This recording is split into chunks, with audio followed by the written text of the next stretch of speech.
Okay. Welcome to the April meeting of the full Town Council of Bingley Town Council. So, without further ado, welcome all. Chair's opening remarks 2122286.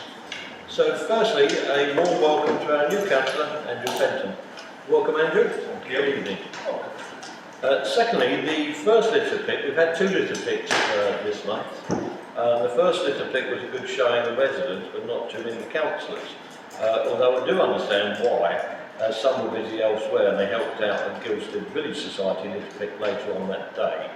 But the good news is there was very little litter to pick up around Bingley Town. It was remarkably clean. And I'm sure John will pick up when he gets to the green and clean. The second litter pick last Saturday, I confess to have missed two.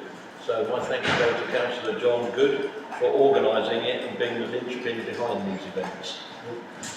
The April Farmers... We did have two councillors in attendance as well, Chair. We did. Would you like to name them for the purposes of the... Absolutely. Councillor Heseltine and Councillor Winham. Okay, thank you very much. The April Farmers Market was okay in my point of view, but it was nothing special. We're going to talk about markets later on in the agenda, so I won't say too much about that at this point in time. So moving on, the time to write the annual report is once more upon us. And you would have seen that the clerk has sent out a call for information from those people leading various projects. So can I ask all contributors to submit their copy as soon as possible, as the typesetter wishes to have the copy by the 20th of May, which isn't too much time really, about 3 weeks ago away. And the clerk has set up a team group for those councillors able to use Teams to input their copy. For those who can't, obviously send it to the clerk. A bit of a whine from me in that, can I ask the councillors submitting supporting documents to do so in good time to allow sufficient time to allow councillors to read and understand them, please? We're getting a bit last minute Larry on some of these things. And lastly, can I ask all councillors who lobbied for project costs to be put in the budget and were successful in gaining funding to start work on their projects and bring forward proposals, lest we find ourselves in the same position as last year regarding budget underspend. And I'm thinking there are SIDs and things like that. We're now into the new fiscal year, so we want business cases, R&Rs and projects moving along swiftly. So that's the end of the Chair's opening remarks. So moving on to 2122287, apologies for absence. To note apologies for absence, there's a book going around which I believe might be back with the clerk. I don't know whether you guys would need to see that. Yes, you do. Whilst we're talking about that, the planning committee did ask about why are we voting to approve reasons for absence. We have an answer back from YLCA, and that is we're not approving the apology for absence. That's just a courtesy from the person who's absent. What we are approving is the reasons for absence, because if we don't approve it, then councillors who are absent for 6 months or more can be struck off and be co-opted or reselected by the clerk under the rules of the local government Act and standing orders. So we're actually voting to approve the reasons for absence, and that's why. So I hope that's clear to everyone. So to receive and consider apologies for absence, I believe there were 3 in the book, which is Councillor Barton.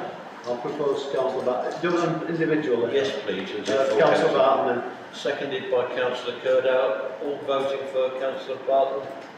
That's unanimous. Councillor Beckwith, did you have your hand up? Yeah, thank you. The other one is Councillor Meir. Yeah. By Councillor Good, seconded again by Councillor Curdow. Sorry, all in favour? Yes. Councillor Beckwith, are you Yes. Could you remind me of the item we're on, please? Sorry. Apologies for absence for Councillor Mia. Okay. And lastly was Councillor Malik for, so over this side then, proposed by Councillor Bernard, seconded by Councillor Trudeau. All those in favour? Okay, that's a full vote. Thank you very much indeed for that. 21-22-288 disclosures of interest. Are there any declarations of interest from councillors for items on the agenda, please? No. Have we received any written requests for dispensations for disclosure of interest? No. Okay, so we're not going to grant any because there aren't any. So 21-22-289 minutes of previous meetings. To approve the minutes of the previous meetings held on the 29th of March and the 19th of April. So that was the full council meeting and the EGM. So can we take them first as the full council meeting? Any issues on the full council meeting? I wasn't both absent and here. You weren't absent, and that's difficult to do. Okay. Cancelled into self-advocacy. Councillor Schroeder. Okay, now you were absent, weren't you? Yeah. Okay. Right, okay. Thank you. Anything else on the full council meeting? Would someone who was here like to propose them as acceptable? So proposed by Councillor Leonard, seconded by Councillor Dawson. All those in favour of accepting them? That's a majority, thank you. And then moving on to the EGM minutes of the 19th of April, Cardigan House. Any issues with those minutes? So proposed by Councillor Clough, seconded by Councillor Gibbons. All those in favour who were there? And again, that is a clear majority. Thank you very much. 21-22-290 confidential items to be discussed in confidence after item 309. So there are some items in confidence. Chair, the staffing item, I think. Yeah, it's the IT contract, staffing issues and the portaloos. It's already in confidential. Those are the three in confidential. Is there any other items that people would like to discuss being moved? No? Okay, so moving on then to 21-22-291, public participation. We do have a member of the public here. Welcome, Joe. Would you like to speak in this particular section? No, I'm just here to support Lewis Kernow against Okay, well, when you say support, you want to speak in support because you won't be able to speak when we debate. Well, obviously, if any councillors have any questions, and it's the council prerogatives to say this, don't the Yes, public it may is. create to advise on the issue, so I'm happy to It is. wait for Lewis who knows the brief. If there's any additional questions that come up, I'm happy to Okay, answer. okay. On that thing, would anyone have any objection if we move 304 to now? So we've got the I don't have any issue at all if Joe wants to. Well, Chair's prerogative, I think, on that one. So we'll move item 304, the community gift card, to the front of the agenda. So, Lewis, then, would you like to introduce your motion or your agenda item? So the community gift card, this is not a risk and resource sort of document. What I'm trying to do here is gauge interest from colleagues on the council. This is essentially a way of trying to bring more business into central Bingley, bring more spending power into central Bingley. And what it effectively is a just shop card, if people know what that is, or an iTunes card. It's a prepaid job. But you can spend it in any shops that sign up locally. Now this has been shared amongst other councils, so there are costs involved, and those costs wouldn't be shouldered solely by Bingley Town Council. They would be shared between Baildon, Shipley, and Bingley Chamber of Trade would be happy to make a contribution and potentially hold the contract. That is the very bare bones of it. Babusinesses themselves wouldn't necessarily need to pay into the scheme. The contract holders, so that would be hypothetically us, Shipley and Baildon, would be liable for the costings, which I am getting in front of me now. So there is a minimum of a 3-year period that we collectively would need to buy in for, and it's £8,950 a year. So if you divide that by 3 or 4, or however many other partners get involved, that's how much it would cost per year. So that would be a total of £29,850. Sorry, Councillor, did you say 9k a year? Yeah. Shared by three councils, potentially. Yeah, by potentially 4 bodies. Are there any other bodies, Joe, that have expressed interest or that have been? The Chamber of Trade did give the indication that they might be prepared to make One-off donations. contribution or something, yeah. The idea is to get the firm commitment of the bodies that have the greatest resource, and once that's signed off, the Chamber of Trade have said that they might be prepared to do it. Okay. That was the conversation with Jamie Lingworth, and this was briefly mentioned at the last Chamber of Trade meeting. Okay. So what was the last thing you mentioned there? You said 28,000, was it? Yeah, so it's £8,150 a year, but it's a minimum of 3-year buy-in, if you like. Okay. Right. So the shared cost would be £29,850 across partner bodies. To give you some examples as to what this can do, and bear in mind that a couple of the examples maybe have slightly bigger economies than us, but in Aberdeen, over £425,000 worth of gift cards have been sold since November 2020, and East Ayrshire, £250,000 was sold in 2021 alone. In Cambridge, £100,000 worth of gift cards were issued. Bradford Bid and York Bid have also been involved with this particular programme. Bradford have over 70 businesses registered, and York have over 300. So the idea is that we have local business support. The Chamber of Trade have indicated that this is something that they would be happy to corral and sort of help us with. Baildon Town Council were very, very keen when this was put in front of them. I haven't had visibility of Shipley, but I can't imagine they were too negative about it either. And yeah, then at the next meeting, provided that there's interest here for us to pursue it, at the next meeting I will seek to create an R&R, and then we can go about it. Now, the reason why this is slightly late to the table, because in an ideal world, this would have been brought to Bingley and it would be Bingley's own. But given the constraints of the budget, it wasn't felt that that would be a reasonable thing to do, or a reasonable thing to expect of the council, because that is a big outlay. However, by sharing the cost, sharing the liability, it means that we would need to carve out less funds, of course, year on year. And given the belated grant from the government for changing places, I haven't been to FMGP meetings, but £20,000 from nowhere is not a bad thing. So I don't know the protocols as to how easily this would be reallocated, but common sense would indicate that hopefully that's something that could be accommodated. So yeah, I appreciate that I've talked for a while, so yeah, are there any questions for myself and potentially Joe? Yes?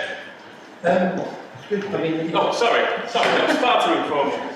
Councillor Winner.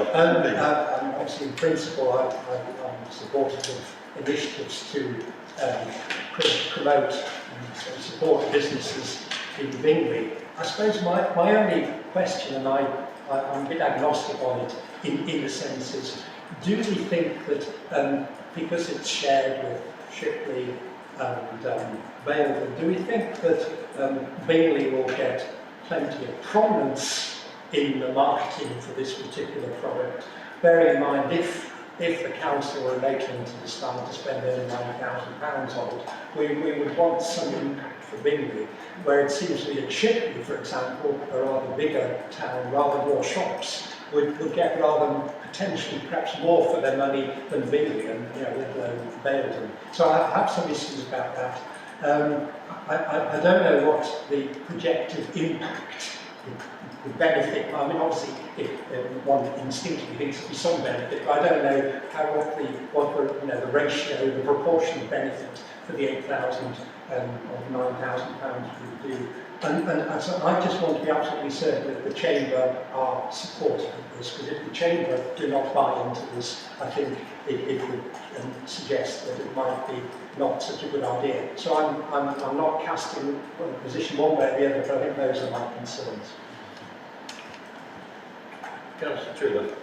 I was at the Chamber meeting, and whilst the presentation was given, I didn't get the impression that the Chamber were going to contribute anything, because it was, a thought came over, was that it would be free of charge to them. Yeah. It will be us who stood the cost. And of course, they're obviously receptive to that, doesn't not pay anything. That's what I interpreted, I may be wrong, but that's the impression I got when it was presented to them. Now, who actually manages the whole system? Because if you've got to get three councils together, who's going to manage it? And is the card universal across the three districts?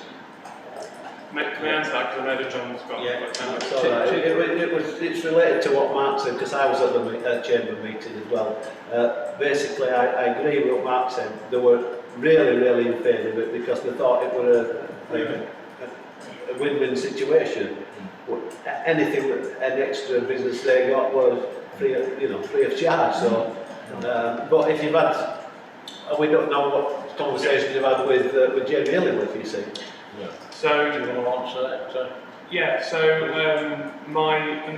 I'm Joe's closer to this than I am. My interpretation was that there was sort of an agreement that there may be scope for a little bit of contribution towards it.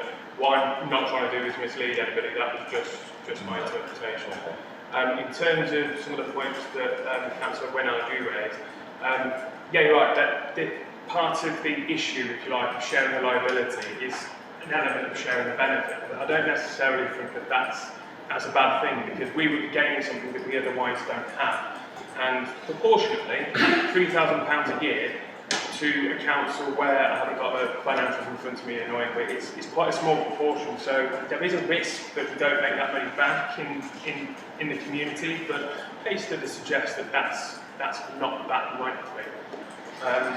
I think there are other issues. Who manages the whole situation? Micnex. It's a private company that are being paid effectively, and they're paid to manage it, they're paid to distribute a certain amount Is of the card cards. universal across the three districts, we're all sharing the costs?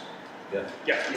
So therefore, if we get a card from Bingley and all those things, we should Theoretically. no benefit.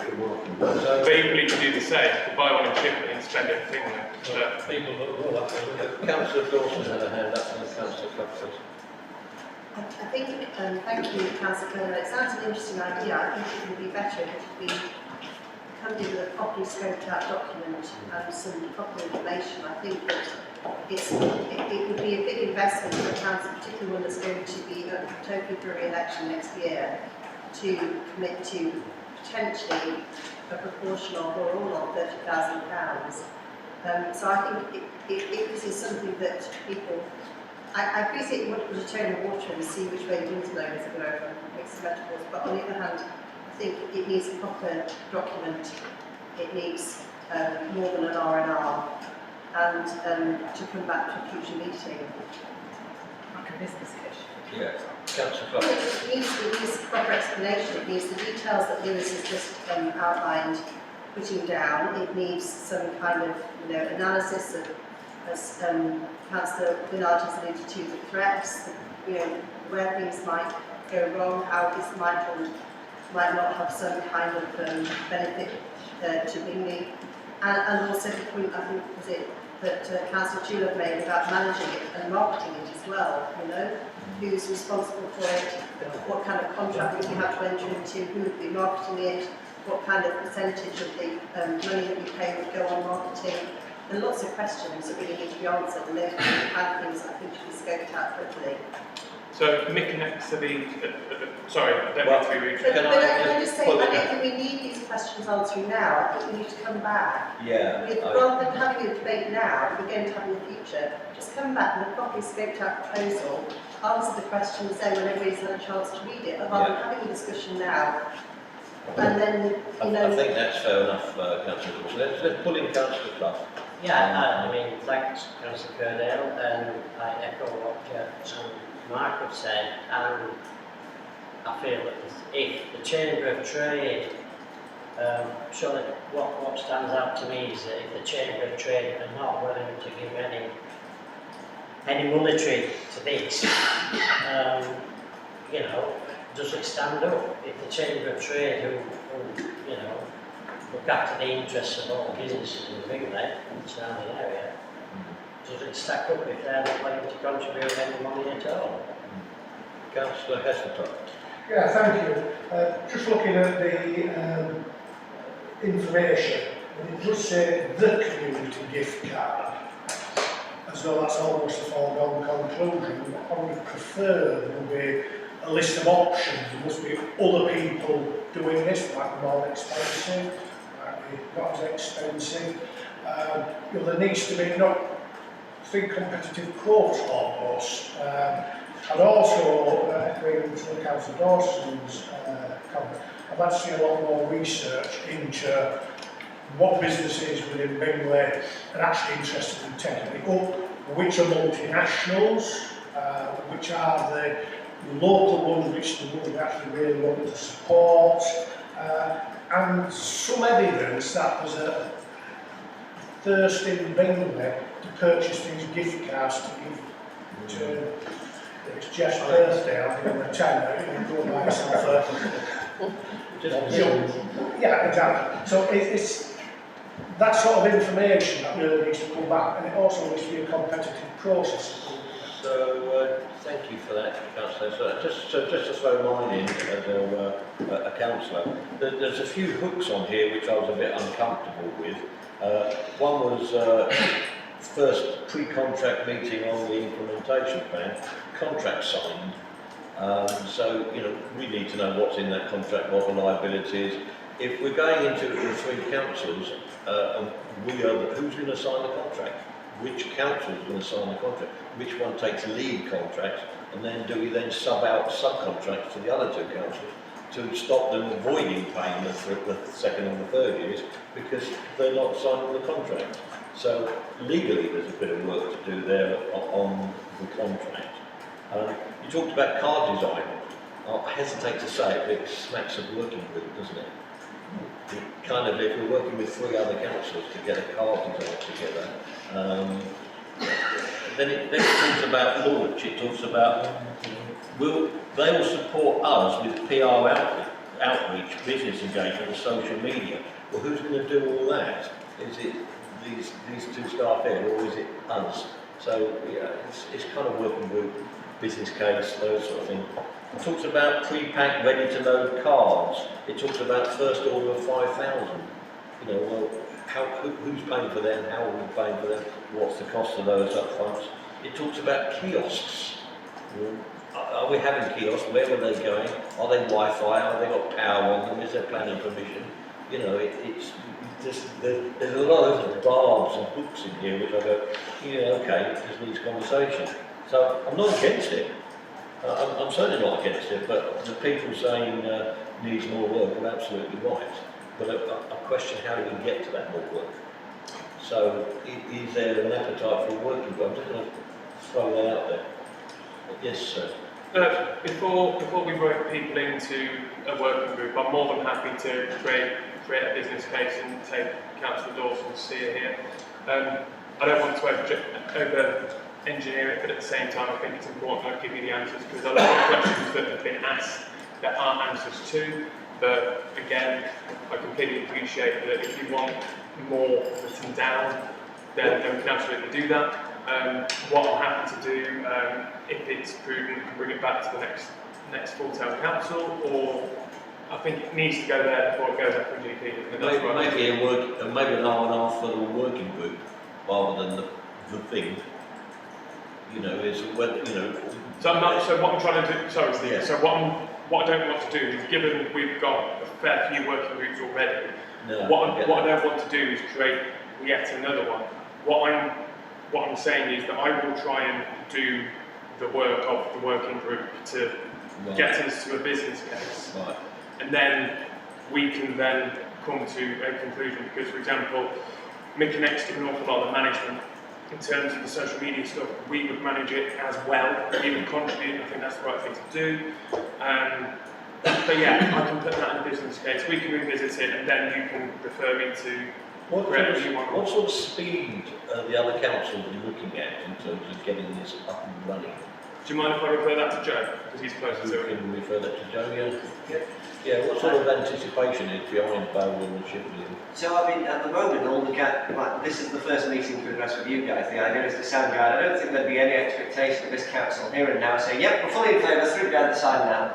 Obviously, without the very specific detail. What Weldon did when this was presented to them was they took the detail and they said, right, we like this. What we'll do is we'll refer this back to our economy committee, because their economy committee, which I imagine is akin to the finance and general purposes committee, would have the greater authority to determine how does this fit into our budget, and obviously the best committee placed to determine whether or not the council wants to go ahead with it, whether or not they felt it was a benefit to the community. Now, I don't want to answer any, if you'll give me a licence, I'll happily answer some of the questions that were put. Well, I think we're okay for now, Joe. Councillor Trigger. Just one thing I'd like to mention, obviously, what Councillor Dawson said was very valid, but don't you think we ought to start by finding out how many shops actually ought to take it on board? Because if we start at the wrong end, what we need to do is get a ground thorough opinion from the chairman, and the chambers at their meetings is only a very small representation of the actual shop owners and shopkeepers in Bingley. So I think it needs to go back to the knowing how many shops is in Bingley, what's the list, how many's going to take it on board. If we've only got 4 or 5, we're going to spend a lot of money for nothing. So it needs to be looked at. And of course, if people can spend the card in Shipley and other areas, then obviously it walks down. I think a lot of what we're doing is supporting and contributing money towards rather than Shipley. So wrapping up then, is there a motion? Oh, sorry, Councillor. No, with respect, Just one thing as well, coming back to what Bingley may or may not get out of this, it seems to me that what they've got here is a lot of examples of cards that are targeted to one place. I don't think if we have a card that says Belden, Bingley, Shipley, A, that's going to work on the card, and B, it's necessarily going to drive things to Bingley. So we need, if we do progress with this, we need some form of design that somehow gets that across to people without being too wordy, and gets them to know they can spend it in Bingley visually. I spotted the examples of districts, aren't they? They're Perth and York, both unitary councils. Yes, Councillor Dawson, you said something.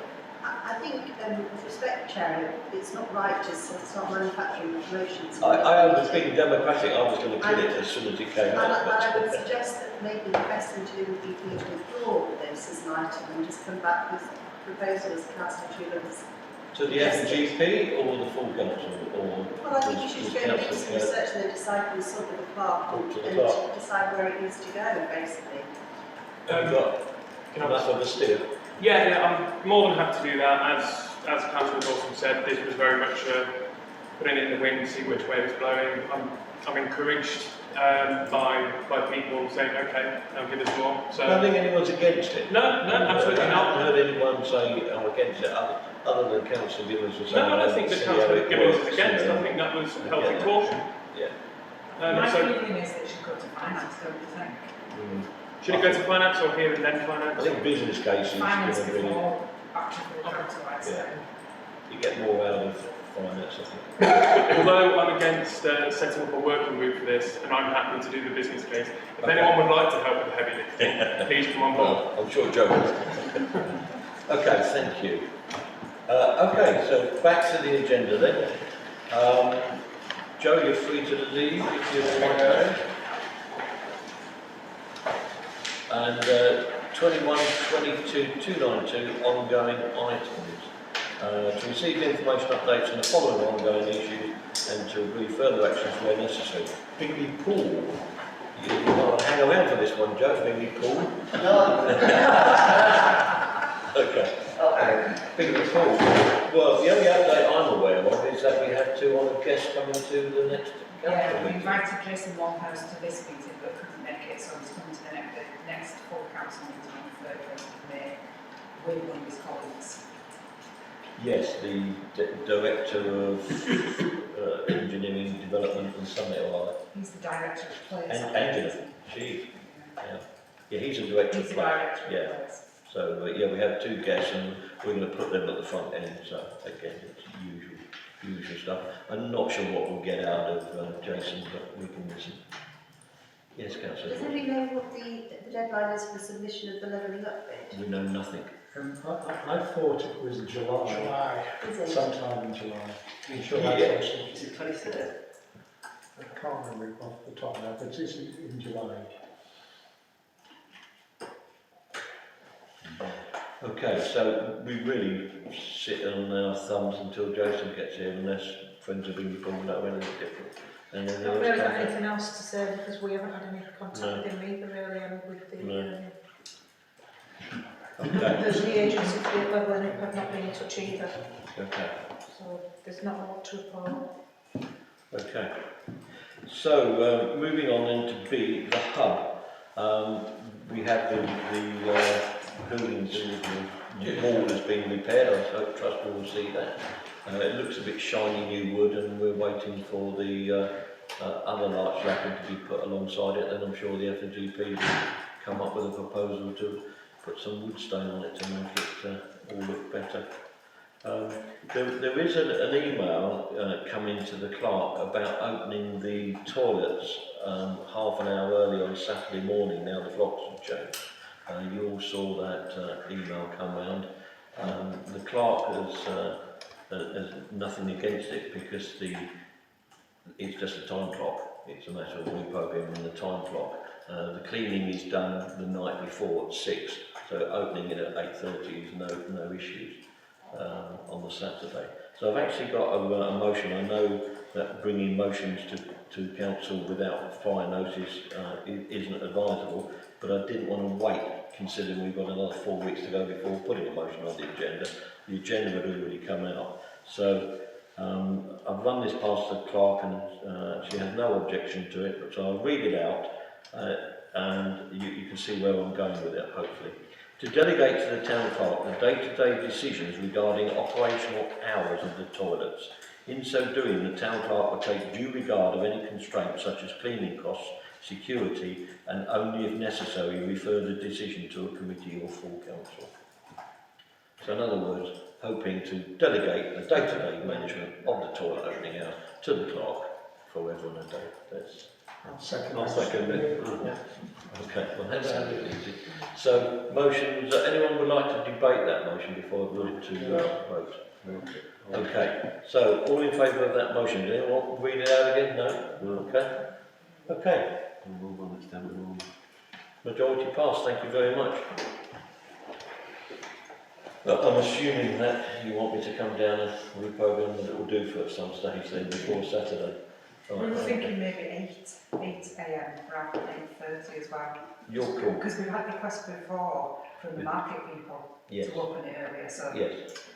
leave everything. Yeah, well, as you see, it's your call subject to constraints. It's up to you. Yeah. You tell us. Okay. The only issue is the signage on it, but that's a sticky sign on the toilet counter, and you can, if you do it by telling the clerk line people and the Peter from the market people, that's fine. Okay, moving on then. I have no other updates on the hub. 21-22-293 finance. Excuse me, Jim. Sorry, John. Say nothing more on the hub, and yet when I met you the other day, you said this is something to tell the full council. That's the changing places later on in the... Oh, it's a different thing, right? Yes. It's the hub, but it's changing. I'm with you. Fine.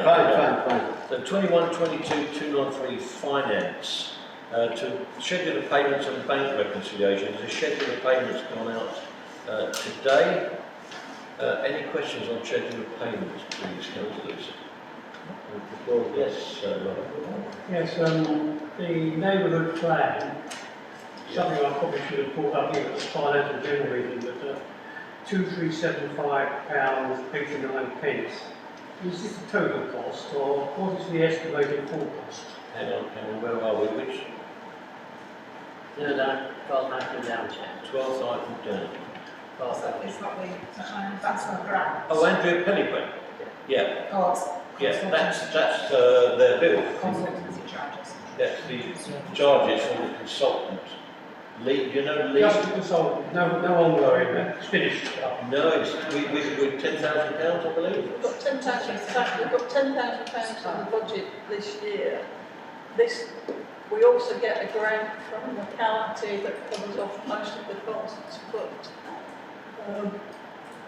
obviously what you're seeing here is just as paying it. So The day rate, basically. we've got locality who've paid us for the work up to the end of March, and we've got another grant coming. I was going to cover this up. We've got another grant coming for this year, and we've got £10,000 in our budget. Okay. Any other questions on the scheduled payments? Or can we just note them? Yeah, thank you. The bank reconciliations then, we need to agree those. Do you want to follow there somewhere?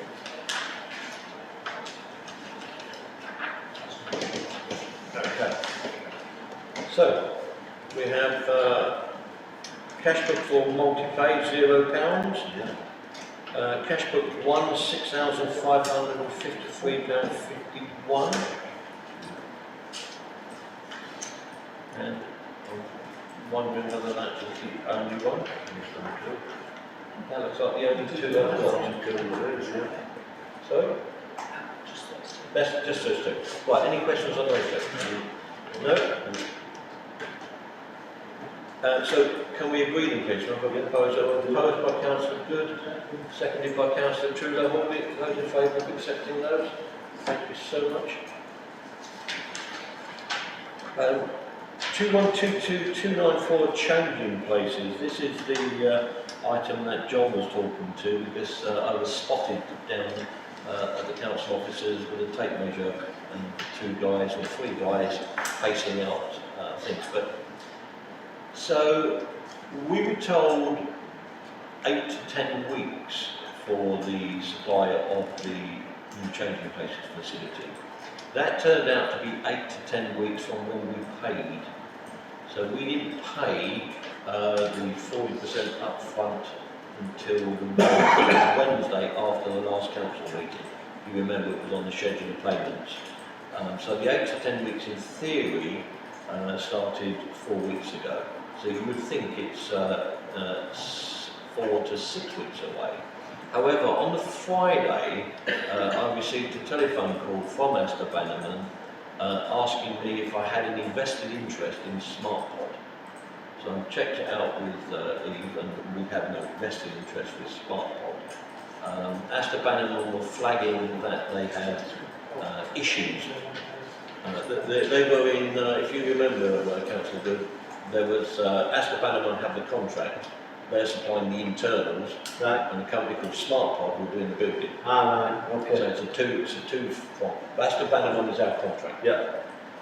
So subsequent to that, I said we had no vested interest in SmartPod, and the contractor has been changed.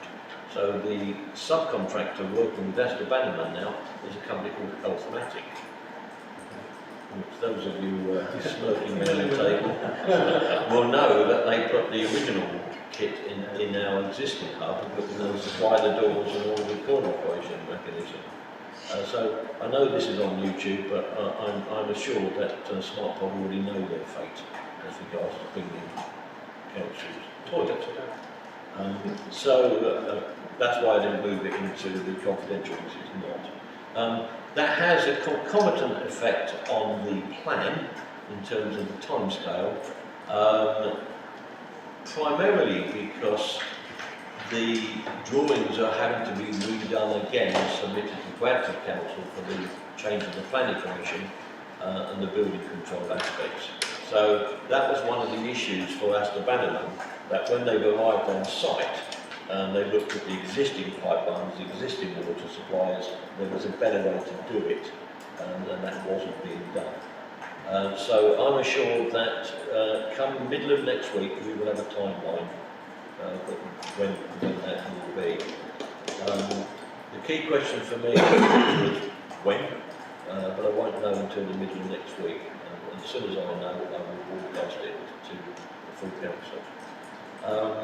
The only other thing that I asked of any relevance was how long would the existing toilets be shut for in terms of no loos and digging basically, and the answer was 2 days, so it is not too much of a earth-shattering problem that, depending on what 2 days they are. So any questions, because that's the good news and the bad news.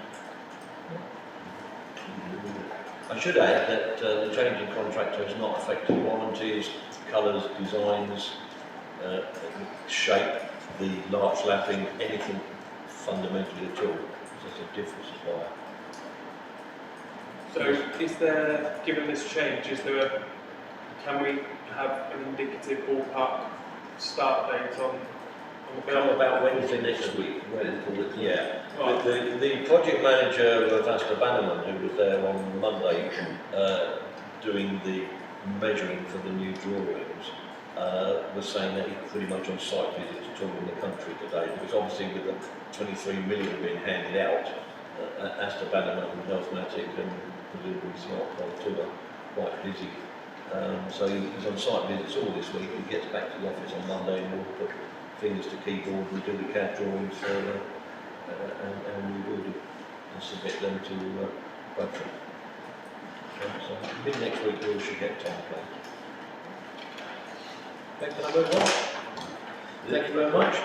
21-22-295 F&GP, me again. There's nothing on the agenda other than these 3 items here. Councillor Curdale mentioned to agree to move the 20,000 funding for the changing place of toilet facility once received into the general reserve. Basically what the F&GP said was, until a councillor comes forward with a better idea, the best place for this is not in a budget line, but into general reserves where it can be pulled out if someone comes up with a business case. That way it flows through into the budgetary calculations come next January if it's still there. So we decided the best thing to do with that is to unallocate it, or not allocate it if the drawing is right. Okay. So I guess that's a move, isn't it? Wiring. So that's my proposal. Would anyone like to second it? Seconded by Councillor Drucker. All those in favour of dropping it to general reserves? That's unanimous. Thank you very much. Ratification of sale policy, then item B. Hopefully you would have read it. You would have seen it's had a facelift. It's pretty much the same words, but it's been modernised. It looks more at Bradford's regulations and talks about the way that Bradford spend their money, and talks about the annual monitoring report, which is on Bradford's website. For those of you who have any interest, they don't allocate it to projects, they allocate it by percentage to various subject headings like education, roads, parks and things like that. But they don't there's nothing on their website that says that project there is getting that amount of money. They just give it away to the department heads who are doing that. So we talked to the neighbourhood plan consultant who said that whilst it might be a reasonable idea to go cheek and jowl with the district authority so that the seal policy follows their spend. So for instance, if they were doing I don't know, a new building somewhere, we might add a bench or a pathway or something like that to be co-joined with that project, but there's no requirement to do so, so we haven't put that in here. We restructured it in terms of the order in which the paragraphs flow, but essentially it's the same seal policy as was before, so I'm going to throw it open now to any questions. The F&GP offer it to you as is. No? You're happy? Sorry, Councillor Hazelton. Yeah, not a problem. Obviously, within the document it mentions that our levy share we have to spend within 5 years on a particular project. I would hope that in the background there is some monitoring through planning service that spending the money in good time, we're not going to get to the point where, oh dear, we realise we've got something to spend next week. I think That needs to be built in the background to that, we actually do have sort of control monitoring on. Yeah, I think my response to that, just as a council and chair of F&GP, for this year anyway, that I would think that should be a standing agenda on the F&GP, is to check It's that detailed in the budget, to be fair, isn't it? Yeah. It's detailed. It's in the budget, but I think what councillor Hess has done is we don't want to get to next January and say, oh dear, we didn't spend it. So I think we should pay due regard during the fiscal year of what's coming up. I think that's where, I think it's reasonable to say the F&GP should keep an eye on that. So we could probably look at that each month. Okay, so good point, well made. Do I have a proposer to accept the SIL payment? Councillor Godds and seconded by Councillor Curda. All those in favour of accepting the SIL policy? Thank you very much, that's unanimous. So moving on then to the hub broadband, the F&GP have received 3 quotations from our existing supplier who said, well, you got what you got. The Sky who gave us their offer, and we've got the Brisk offer. What the F&GP thought is that we didn't have enough information at that time to actually recommend one particular supplier or another. And the reason for that is that there was conversations going on about how much Sky how fast Sky was, whether it was synchronous or asynchronous, etc., etc. But what the F&GP want the full council to do is to agree in principle to upgrade the broadband at the hub to full fibre, whoever it's from, because we're all in agreement that to have the door open in the hub so that the Wi-Fi can get out, we do need to restructure. And if we're ever going to start streaming meetings live onto YouTube and avoid the councillors having to upload it to YouTube the next day, we do need to get some synchronous broadband there. Yes, Councillor. Yeah, I would second that proposal from the terms of the planning committee when we are trying to access information for us to make decisions. The fact if anybody else has an electronic device on in there slows it down so much, the sooner we can feasibly move to a better, faster, more reliable service, as you say, whatever the company. The only other thing I would add is that we have already agreed that the clerk has got delegated powers under the finance regs to do things with broadband, because it said telephony and then we added broadband to the finance regs. So we have already given the clerk delegated authority in that respect, but the clerk wanted to go out and get 3 quotes. But the problem is there is only one company doing full fibre, and that is Brisk. So I think we'll come back to you with a proposal. Well, aren't Brisk offering it free of charge for 3 years? They are offering it free of charge, but the F&GP thought that that had side effects associated with it, in as much as they're only offering it free if they get something in return, which was a marketing, which was our recommendation or our endorsement of their product on our website. And we were reluctant to give that, or the F&GP were reluctant to give that without trying it, because it might be not working. So we didn't want to say, yes, we'll take that free. So we said we get 6 months free. Every new supplier at the moment gets, or every new customer gets 6 months free. So we said we'll take the 6 months free and then review whether we pay for it, and therefore put it in the... So we are taking the broadband from Brisk? We expect to. Yeah. I'm saying that's down to the clerk, and the tender process is still running. But what we're saying here is to agree in principle to upgrade the hub to full fibre.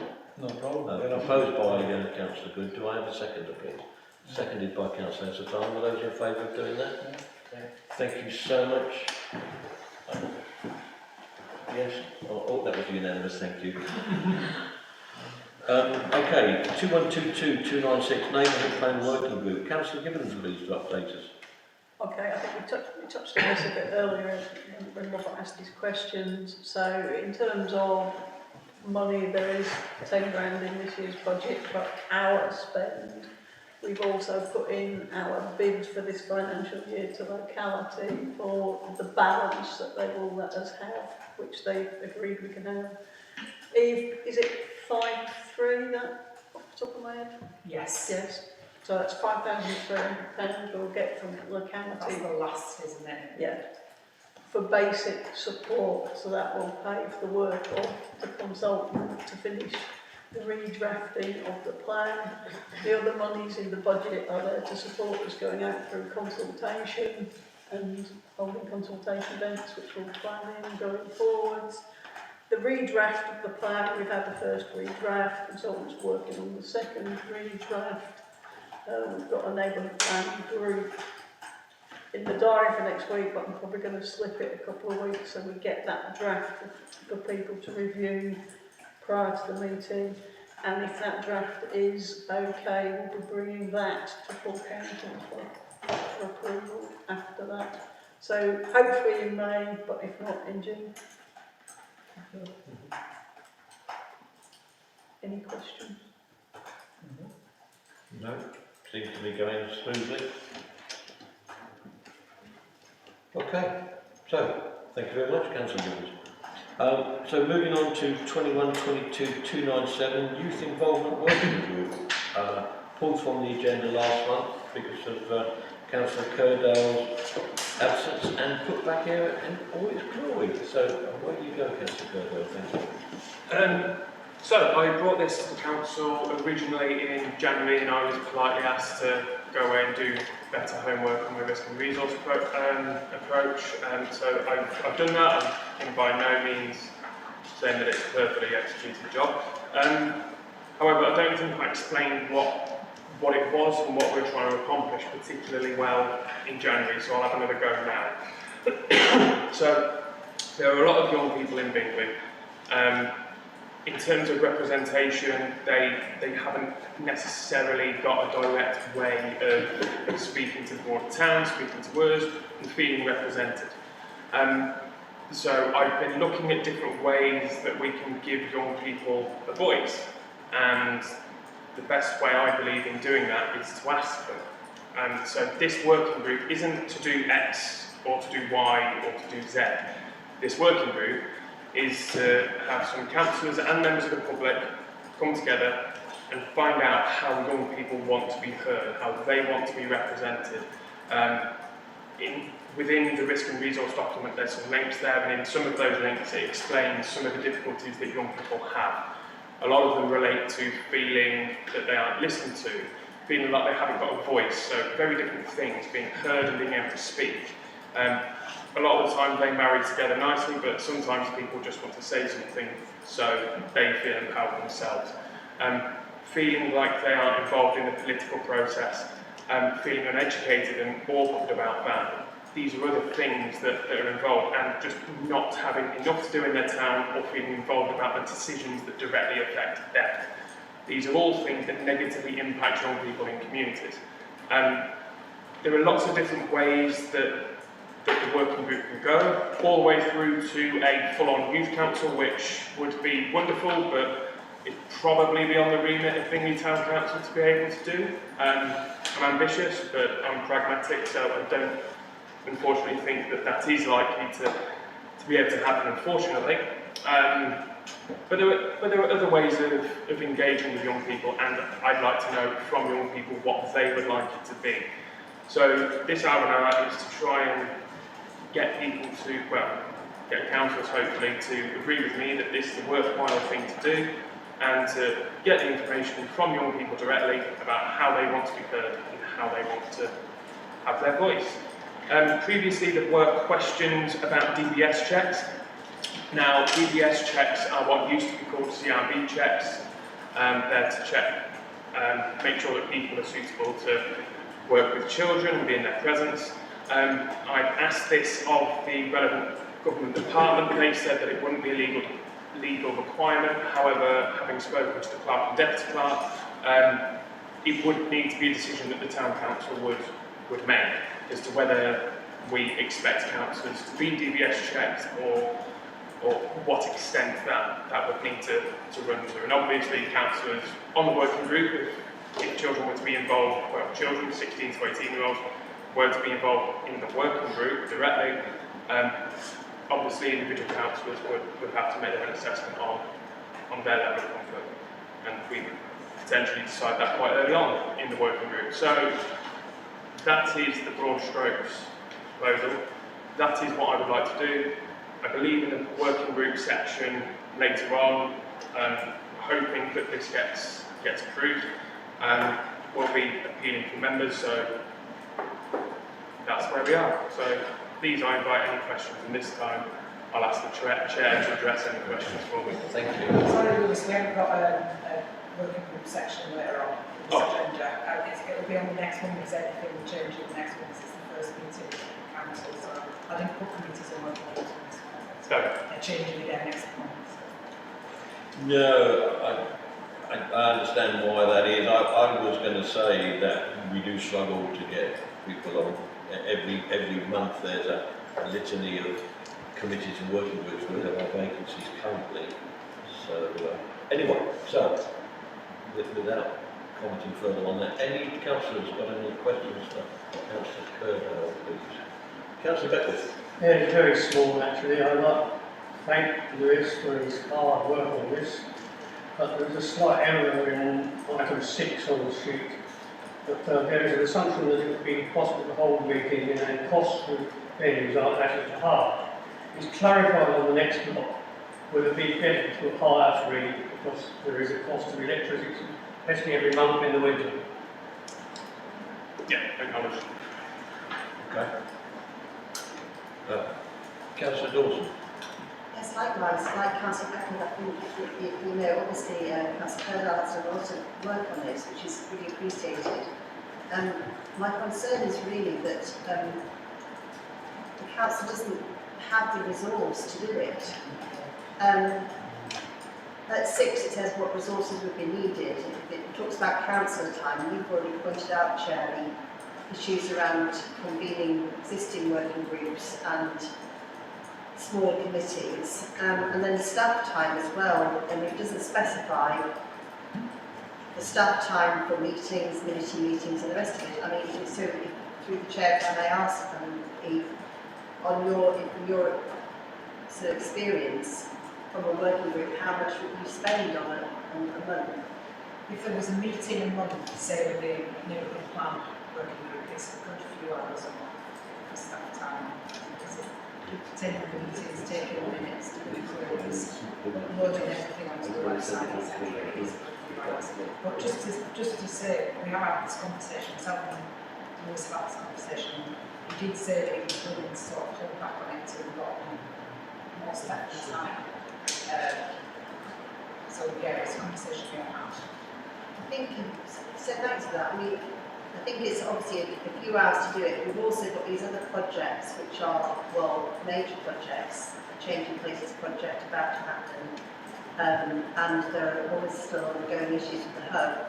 The neighbourhood plan isn't completed, and that's got to get to a stage really where it's kind of, you know, further down the consultation route, I would suggest. So I think, you know, whilst this is a great idea, I just think at the moment that the council, even if you just get this extra admin resource, probably isn't in a position to do it justice, really. I suppose the issue is that if it does get pushed further down, then obviously next year there's a new council, isn't it? And you have to set a budget. I mean, this isn't, as far as I'm aware, I may be wrong, it's not costed in this current year's budget, is it? Well, the costs, as I see, they're quite small.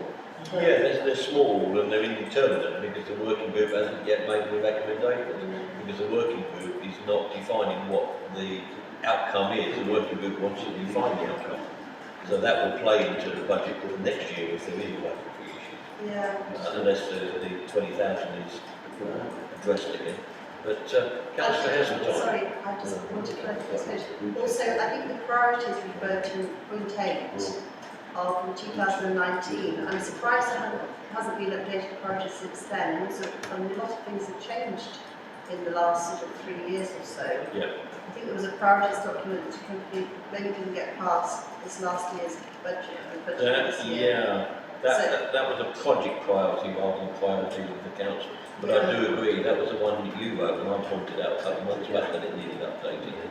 It does, so I think it would be wrong to hang it on that. Yeah, Councillor Heseltine. Yeah, thank you.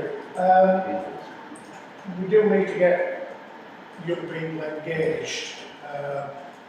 We also need to look at past experiences, and we'll take that from councils who have had youth councils, youth parliaments. There doesn't seem to be longevity in them, unfortunately. Have you had any conversations with youth service to see what they might think the pitfalls have been, the analysis of why things petered out? As I looked at it when we were doing the councils and parliaments, we're targeting young people that went to youth centres, but there's a lot of other young people that don't go to any of these or go to a football or a netball or a rugby, and they seem to be almost sidelined. Yeah. So just a risk that we just don't want to be listening to one group, we want to be trying, if we are going down that route. Can I bring in Councillor Carney, then maybe you can address both? I think it's a positive way forward, and as Councillor Heseltine says, we have got to get youth involved, and particularly the antisocial issues around the town. I know it's not going to solve everything, but again, a good idea, we can bring in the cricket clubs, the football clubs, and go and speak to them. You know, scout groups, one thing or another, you can bring in those other stakeholders and maybe get those involved in it. And if you get a small cluster of kids who are willing to take part, you've got a starting point, haven't you?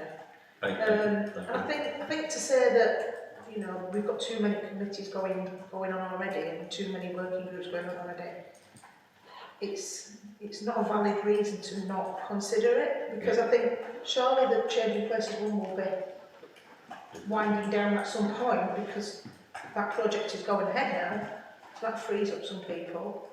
I mean, and also, you know, let's not underestimate that councillors might think, actually, this is a good thing, and yeah, I might not want to be in that particular group, or I might not be able to go on that particular night, but this one fits. I think to just say, well, let's not do it because we don't want to form another working group is not giving it a chance. And I think, yeah, let's do some more consultation, let's get out and speak to kids and one thing or another in groups. But I think we've got to try and take this forward, and if it doesn't work out, it doesn't happen, but let's be positive about it, because, you know, we can't just say, well, we've got enough to do and one thing or another. We need to be seen out there to be doing things for all areas of the community, not just certain ones. You've taken two words out of my mouth. One is the Changing Places working group hasn't met since we've contracted, because all the work has been done by the contractor. So unless there's a decision that needs to be made, I don't think it ever will meet again, unless it's just a bit of cake and a bottle of wine to say at one of those Partygate meetings. And the other thing is, the clerk is mandated to do what we tell them to do. The staff do work for the council, so if we do decide to have another working group, then we have to recognise that the other work slows down. And you know, if we overload the clerk and the deputy clerk and the admin officer, then we stand to be guilty of making their life pretty difficult. So we need to be aware of that. We also need to be aware that we're not very good at staffing up working groups and meetings and things like that. Markets is coming up, and I'll say some words about that. So, I mean, as a straw poll, any councillor would want to sit on this working group? If working group, obviously we've got 1, got 2, got 3, got 4. So, you know, there are the bare bones of a working group. if terms of reference were to come up. But I wonder, you know, what is the appetite if we plainly have to receive and approve it. It's a motion on the agenda. So there's been a comment about, you know, it's not exactly free, there was electricity costs and that, but I think what was meant was rental, but we understand where Councillor Beck was coming from. And I would assume that it would be held, and it would be a properly formed working group, so it wouldn't be in a pub. It can't be anywhere where, you know, it's got to comply with the standing orders. So it could be in Bingley Grammar School, for example. You know, it could be peripatetic, could move around, and therefore we're not picking up any costs on that. But it's the staff costs and the councillor costs. So happy to put it to a vote. So can I just before we do? Yeah, I should have mentioned at the start that when speaking with the clerk about this, I basically said willing to wait in a queue for availability. I'm just eager to be nearer the head of the queue and not be caught napping. So that's how I see it. In terms of a point that you raised, Councillor Heseltine, about the longevity, I think Silsden had one for about 9 or 10 years. Now, I don't necessarily see that as a bad thing. I think that's quite good. But the reason that these things ebb and flow is the transitioning in and out of councils, both within the youth council themselves and within the broader council generally. It's true that sometimes these things wither away and fall to the wayside. But I'm not saying that let's do a youth council. What I'm saying is let's band together and find a way of hearing young people and how they want to be heard. So I'm not saying a definitive thing. They might come back and say, go away, I want to carry on skateboarding and not be bothered by you. They may well say that, I don't know. But I think it's worth the conversation. And yeah, there are negligible costs, I think, here. And it can be peripatetic. As a final note, before I bore you all to tears with it, I have already emailed Beck Phipps and I've emailed BGS to hear their side of things. I've also spoken with the principal youth worker in Bingley. So although we aren't going to necessarily be visible to every single young person in Bingley, we should be visible to a large proportion of them, and that is more than the zero that see that nothing that we're currently doing for them, to be very bold about it. Yeah. Now. Okay. So, Councillor Beckers. Yes, all of these things need participation, and I go back again to my previous time on the council, and in the same similar sort of way, there was the litter cleaning and all the clearing up all around, where councillors went into schools and spoke to people. That sort of contact is necessary if something like this is going to get off the ground. Yeah. Okay. So, sorry, Councillor Dawson. I just wanted to make a couple more points. My suggestion was that we don't have too many working groups. My suggestion is that we have a number of working groups at the moment that have to be serviced, and the reality is that our staffing capacity is at full stretch at the moment, and that's the reality of the situation. So to create another group at this stage is not that there will be too many groups, it's just that we don't have the capacity, in my opinion, as a council, to be able to do justice to what's required. So I take on board the point that Councillor Curdell made about setting a date for this maybe further in the year. When it's clearer, you know, how much time or is going to be needed to make sure that the change of places facility runs, how much time is needed on the neighbourhood plan progression and consultation, and as an idea, and also to get the new staff member kind of part of the council as well. But taking on board also the research that you said, it may, and also what Councillor Carney said, it may be an idea to email all the groups that we've had contact with and the sporting groups in Bingley, and to just remind them about the grant scheme and encourage them to apply, particularly if they've got young people. And that might be a way going forward when you do need to contact people, you know, to further develop that relationship. So, you know, I'm sure if we were to say, to the youth cafe or to other places, we've got this funding, and if you've got projects you need funding, then do get in touch. Then that might be a way of reaching out and helping young people immediately, and helping these groups who are supporting them. But there's two things there, Councillor Dawson. One is the R&R is on the agenda and has been proposed, and writing out to local people isn't on the agenda and hasn't been proposed, and it is kind of a segue into another realm there. Maybe the working group might want to come up with that. The CPWG, I think, is pretty much done, and the only other working group we've got is the neighbourhood plan. Unless someone would correct me and tell me something different. But at the moment we have a project which is really near finishing, and one which is ongoing, which will last another 18 months, I should imagine. We have the climate emergency working group as well. Yeah, it's you again, Councillor Curtin. Yeah. Sorry. Yeah. Okay. I guess for me, we should vote on whether we accept the risk and resource assessment, and then the next one is B, to consider necessary actions, which is obviously to put terms of reference in place and agree terms of reference. So this meeting of the youth thing won't start for another month, because you won't have terms of reference agreed for another month whilst we go through the process of agreeing that.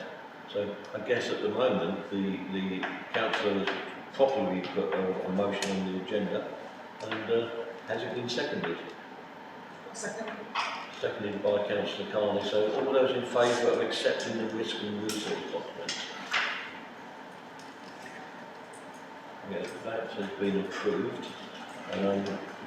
So B then, to consider the creation of a youth involvement working group and to agree necessary actions, further information attached. Well, the further information attached is the flowchart, the summary paper, the conversations, engagement, and the status update. So, do you feel the need to talk about these, Councillor Purdell? If people have read them, if they have questions, I can answer them, but I don't feel the need to talk through it. We've got a long agenda. Well, I think the action is, to go away and put together the terms of reference,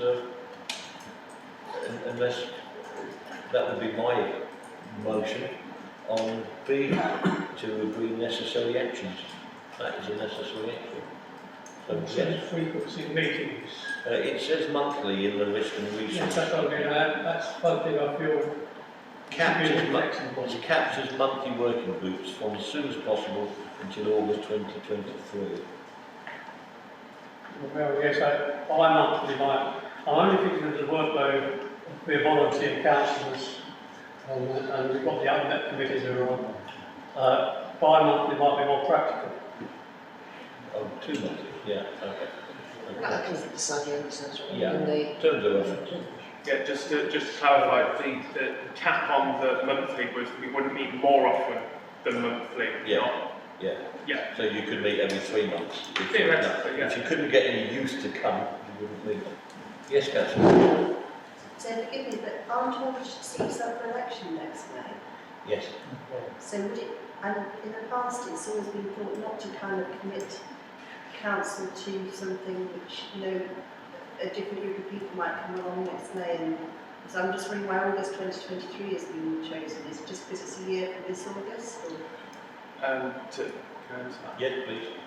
So the idea was that we would have sufficient time to investigate, and then after the investigation, if young people said we want X, then we would also have time to implement it before the start of that school year.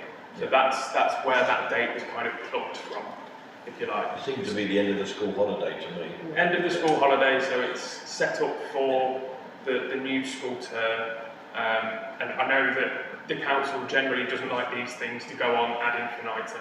So therefore, by putting a block on it saying, here's where it ends, I thought that might be more palatable, to be honest. I think from my point of view, just as an observation, yes, it might be a protocol to not agree things, but if we'd agreed a book library, that the imagination library, that would have been ongoing for 5 years.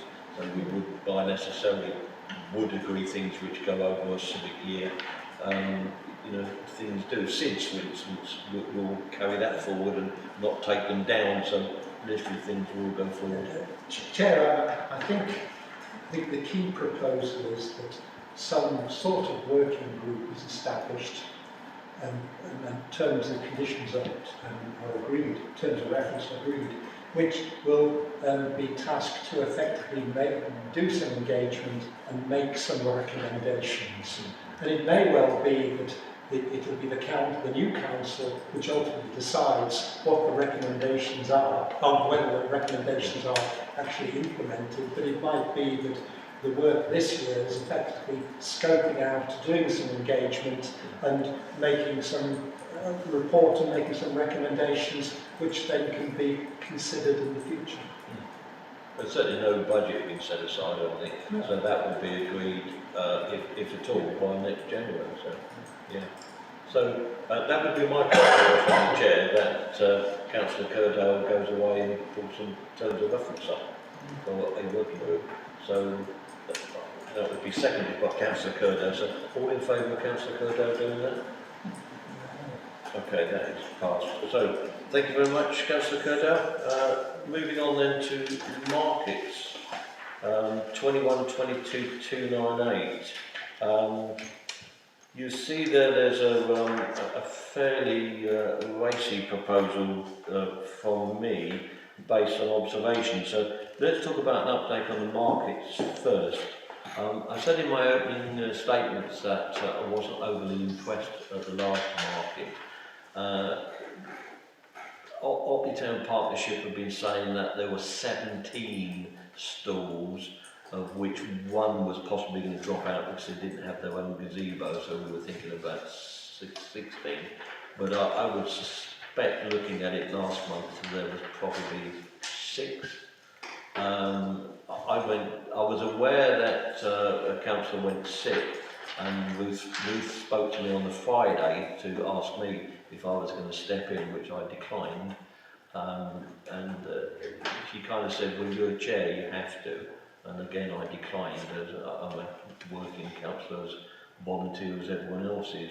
I didn't feel that I needed to go down there and stand just in case someone wanted to speak to me when my phone and email were on the website, and anyone could speak to me at any time, and I'd gladly take them for a coffee. And standing in the cold in Bingley Town Square wasn't my cup of tea on a Saturday morning, although other councillors can.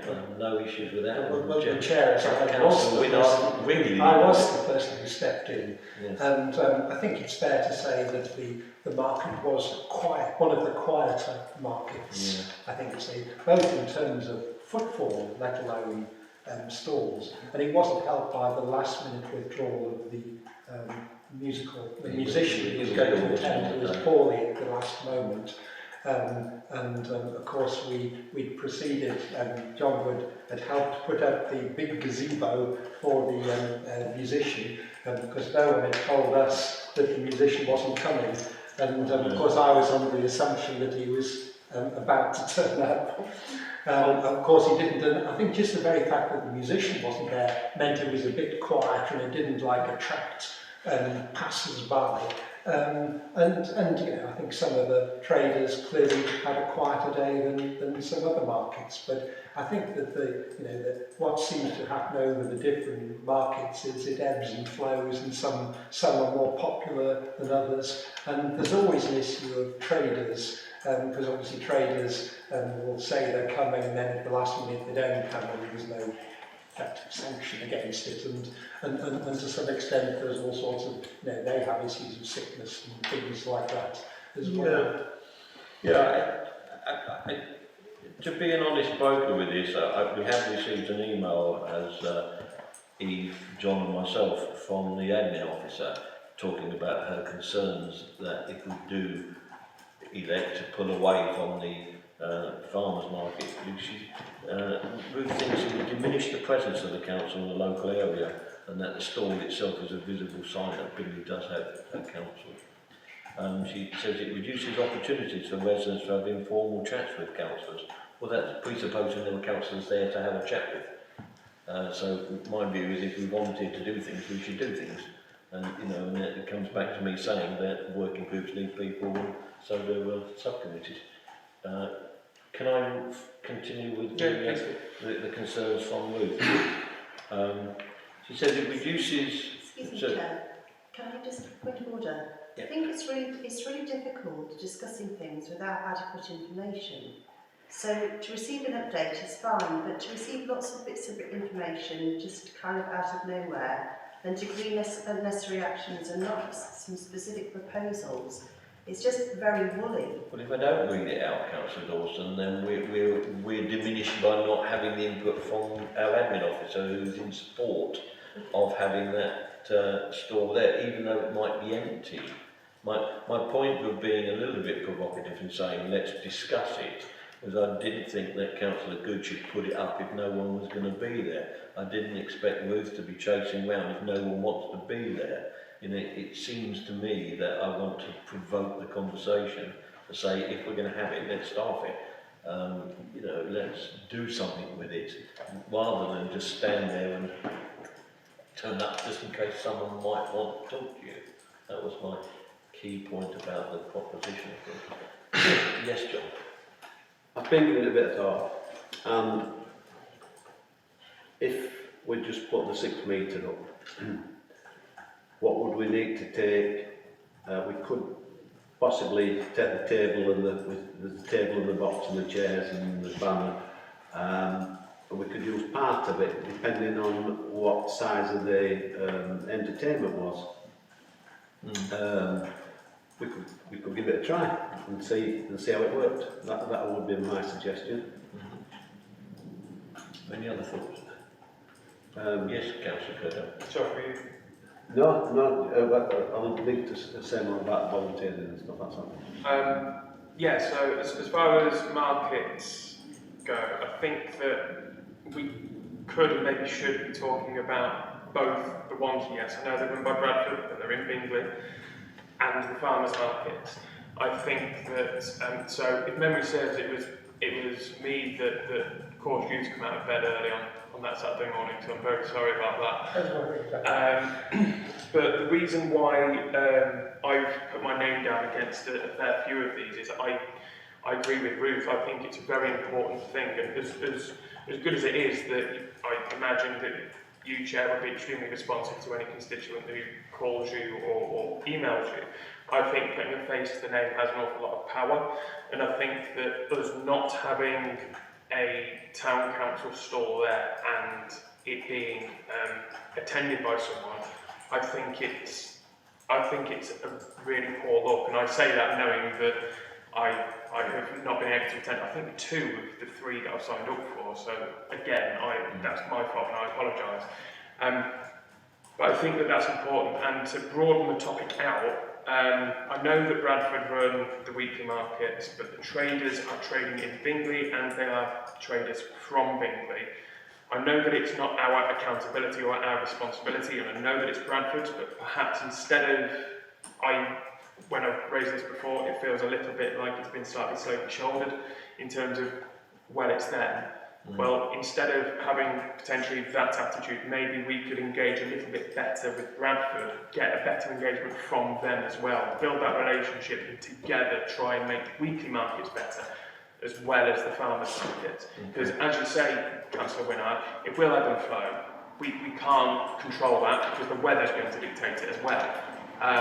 But yeah, I think that they're very important things, and I think that we should strive to improve both forms of markets that we have.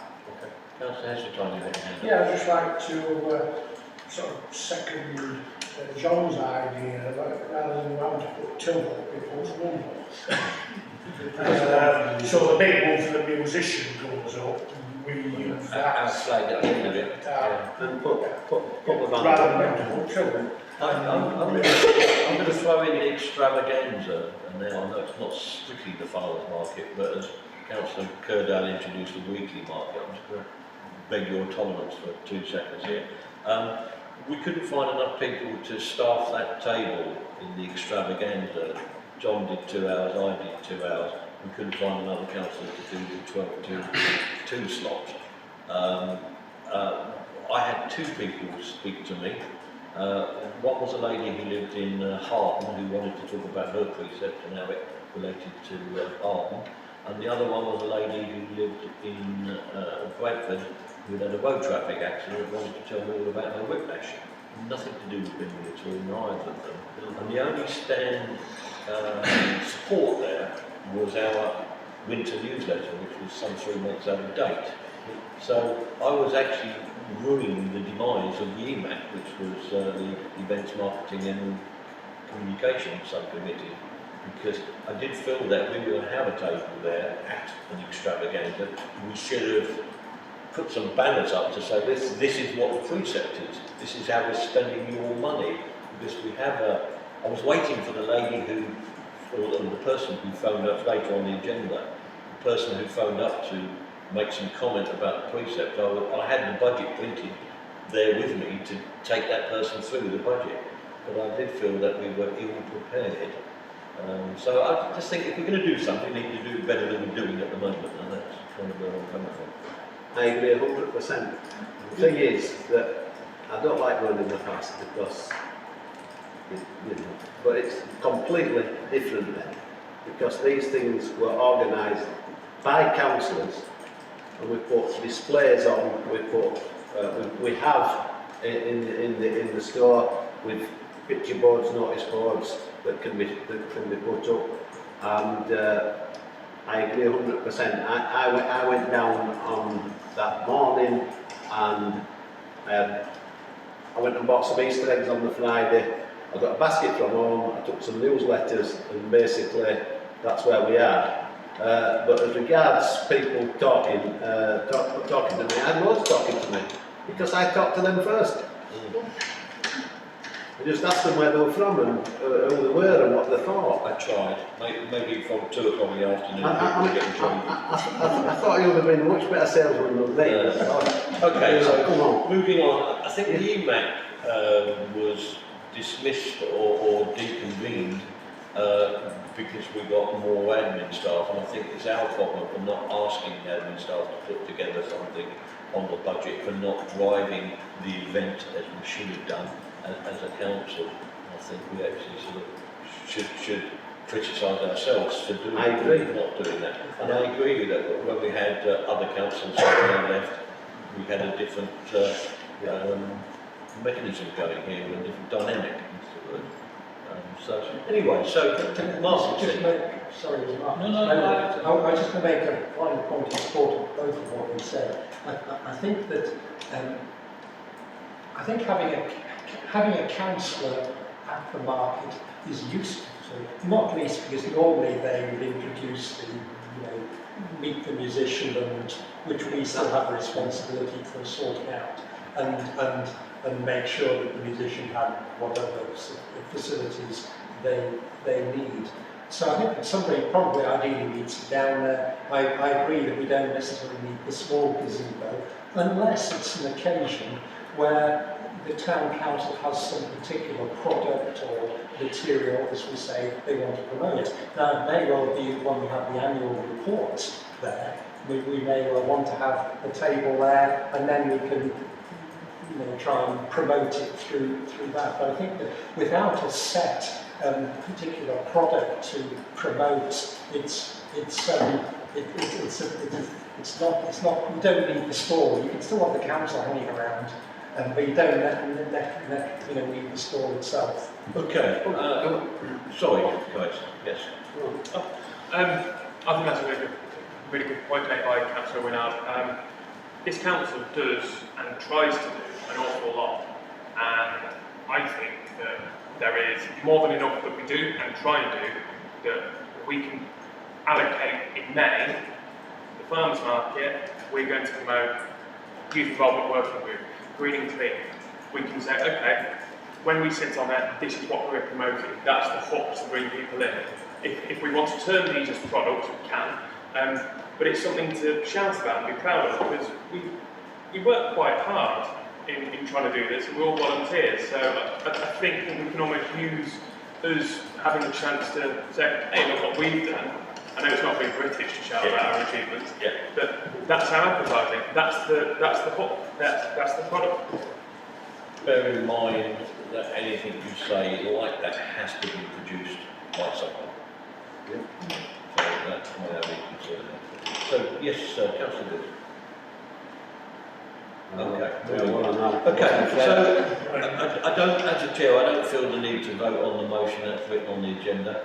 I think that we just have a quiet agreement. Just for clarity for John, what we're going to do at the next meeting, what we're going to do at the next market. No small gazebo. Right, fine. Banner at the end of the big gazebo. Yeah. Councillors. Do you want us to? Do you want us initially for the initial part before the entertainment comes?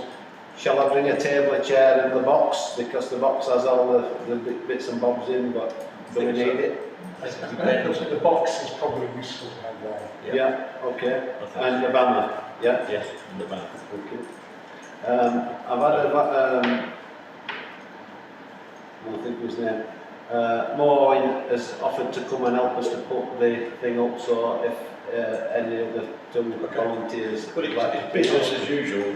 Yeah, but I'm just saying I'll need to, and then if anybody would like to come at 2 o'clock, that'd be good. So picking up, yeah. And I said at F&GP that I would find out about. I think Jeff would probably know the answer to this, but as regards the entertainers parking ticket. The situation is that there's a printed ticket in the box, and that is given to the entertainer, but it's to park on the arts centre car park. Right. That's the difference between it being Bradford Council. On the so they have to, right hand side, on the Market Tavern side. No. There's parking spaces up to the front door. To the door. Both sides. Oh. Yeah. Opposite the Market Town. Did you find that ticket? Pardon? Did you find it? I looked for it. I've just been advised that it's in the paperwork. Well, because I couldn't find it. Last meeting, but as it happens, was fortuitous the musician didn't come. Right. So otherwise, I'm going to have to pay myself. So that needs sorting out before the 7th. So Clark, do we need to vote on the sort of a hybrid motion now?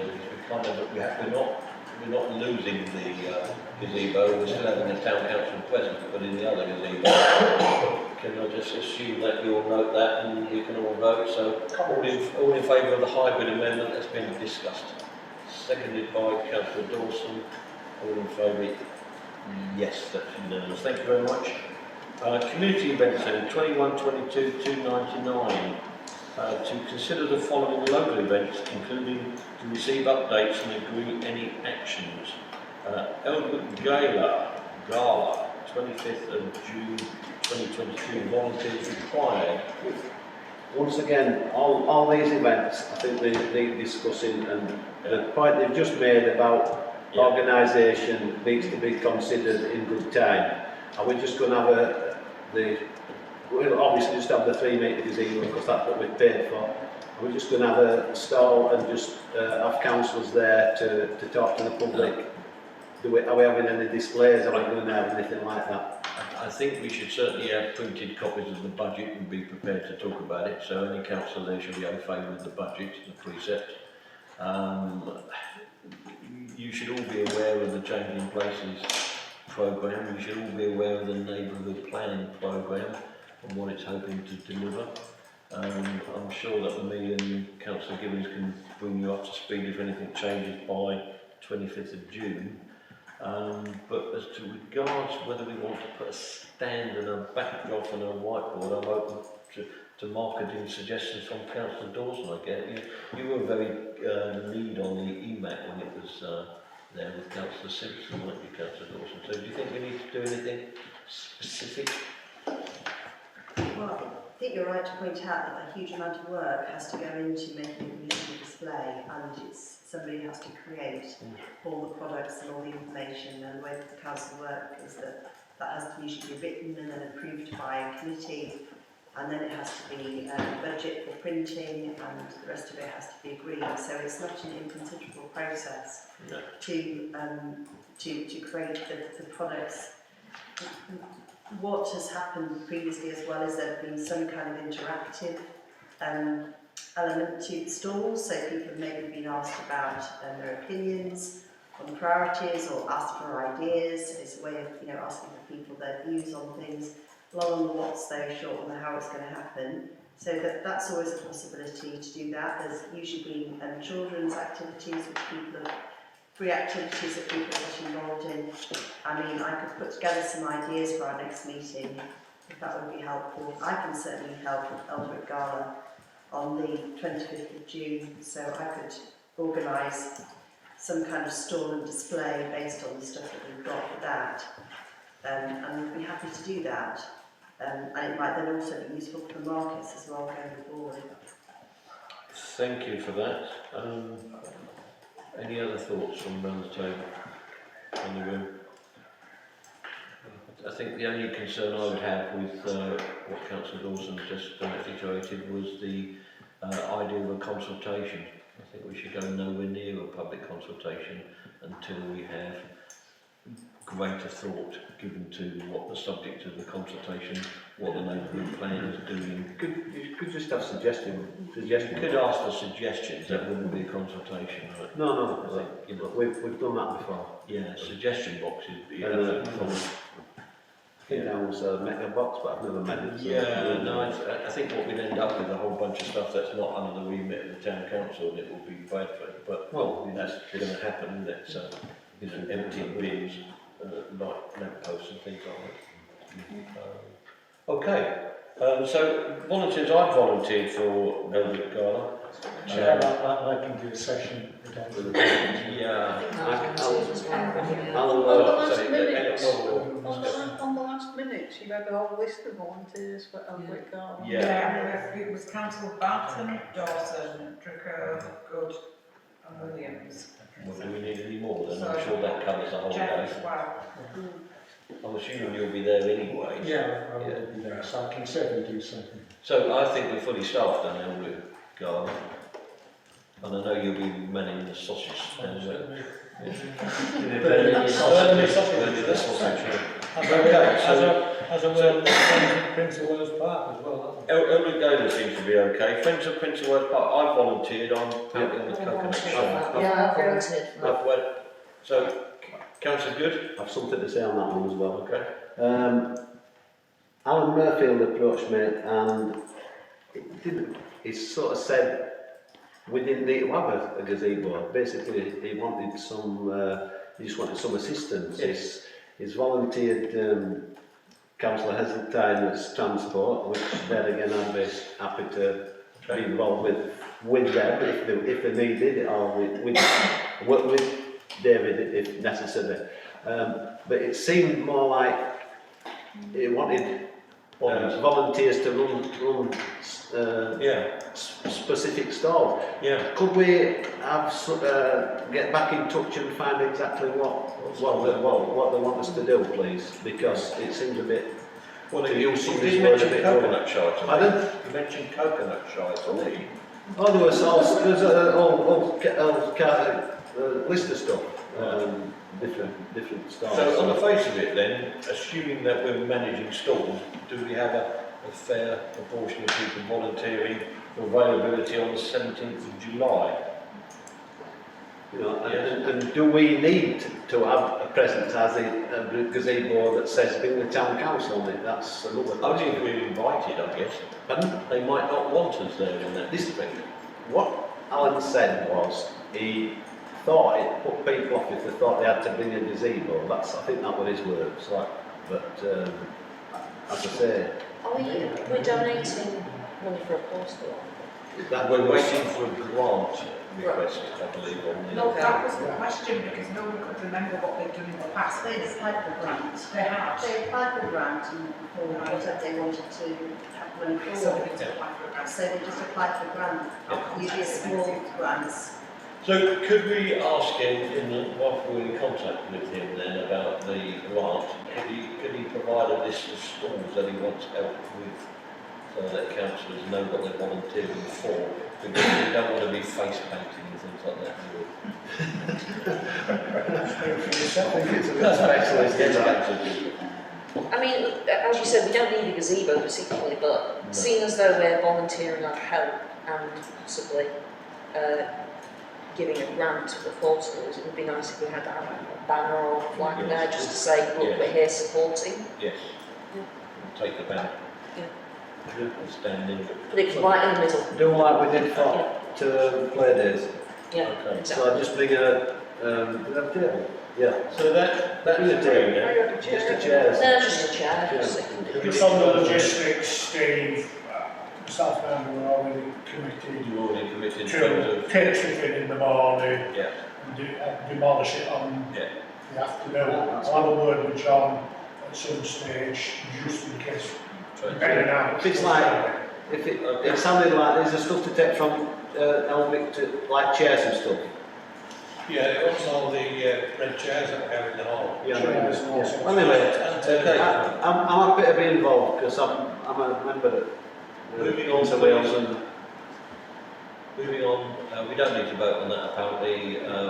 Clarkson get back in contact with Alan and do those two things. Finance officer. Yes. So C, proposed Yorkshire Day event, Bingley Market Square. I've got a question, who's proposing it? I don't know. No. It emanated out of the Chamber of Trade. Michelle Chapman was thinking about a summer event, and I flippantly said, how about Yorkshire Day? Which she seems to have got up and run with, so I want to find a whippet or a fillet or something. I think we've got time to move that into the next meeting, the 31st of July. We've so got a we know- meeting. Is it, David, is it you and I and I think Jamie and Jamie Michelle and Chapman yeah. and John, I think? We've all got a meeting after the 9th of May. 9th of May. Yeah. Right, okay, let's move Is that. it? 9th of May with Michelle. John. I want me. I wasn't aware of that, but I could be there. I'll be alright. Yeah, I'll do it. Okay, so let's move that one on to the next meeting if necessary. We might know what the Yorkshire Day event was. The World Cup and Christmas in Bingley in November, December. This is Amplitude. I believe that you, Councillor Truelove, I'm looking at you. You've got the update on that? Other than what John reported at the last meeting, I've got nothing to report. I was No. going to give them a call, find out what happened, because really, the onus is on Amplitude. to It go is. forward and do it. Again, I'm thinking we've got time between now and November, December to. There's no problem with that one. Yeah, but there was a motion last month to ask Bradford to let us know if they were renting out the town square in our town and putting us on a consultee list, wasn't there? Yeah. So that's ongoing from the clerk. So can I move on from D as well, please? Yeah. Okay. Does anyone want a comfort break? It's quarter past. Carry on. No, okay. 2122 300 Green and Clean, Councillor Good. Updates on Green and Clean. Yeah. I know you mentioned it, Steve. So I mentioned the litter pictures. yeah, as well. It's at this stage it's mainly litter picks. The one we had on the 9th of April was successful. We did it in conjunction with Airbnb Trust and Friends of Myrtle Park. Not a lot turned up from our point of view, but also I'd like to endorse what Chairman said about the amount of litter. We actually the Friends of Myrtle Park brought their bags down, we put them outside the hub because I'd asked Brian Dobson to collect them there. There were only about 15 bags, so and I'd walked but basically the length of the river the day before, and it was pretty good. I think it's really encouraging. Having said that, when I get onto the next little bit of pick, you'll see a slight difference. That's excellent. What we've done over the last 6 years is we've got rid through our regular litter picks and our litter champions, we've got rid of a lot of the historical rubbish. And this is the perfect example, which was last Saturday. There was 12, including myself, 12 I picked 2 bags of litter this week. I usually have to sit and wait, and it's not good. It was so challenging. We did on the canal bank from Morton Lane swing bridge back to the end of the wreck and a bit the other way around the school field, and it was really challenging because it was overgrown with brambles and one thing and another. A little aside there, one of the chaps came back and he said, I've got a hole in that bag. He says, I didn't notice till I picked the same can up 3 times. Anyway, we picked 26 bags of rubbish up and a load of other stuff. But another good thing was I got in touch with Crossflats Village Society and suggested that we did it as a joint venture, which they moved theirs from May and did that, and they picked about 9 bags up, and I identified a site when I was doing some work with active stations on the week before at Crossflats Station. There's a horrendous amount down the banking by the railway, so basically they got another 9 bags, so with 30 odd bags plus metals and one thing and another. That more or less covers it, but what I'm trying to say is we're getting on Billy, we're getting on top of it. There's always going to be some. I think we're changing attitudes. Big pardon? I think we're changing attitudes. I'd like to think so. I do believe that if a place is clean, people don't drop litter where. But if it is the thing, there we go. That's more or less it on the green and clean. I'll have an update hopefully by the next meeting on the 31st of May regarding the plants. That's all. I must say thanks to Bingley Town Council because our display at Cotton is looking absolutely fantastic, and I think I've seen the Crossflats and Gilstead and the community is benefiting from that scheme. Okay, thank you very much. Any questions? Yes. The letter. Nicola will tell you, it's about 6 weeks from now. I don't know the actual date. It's on the poster. I just always seem to miss them. But it's on the poster on the website, and then the other days, the next 2 months are on the bottom poster. So you just go with the poster. Any other questions for Councillor Good on green and clean, please? No? Okay, moving on then to 21223015 Way marking. Councillor Gibbons, please.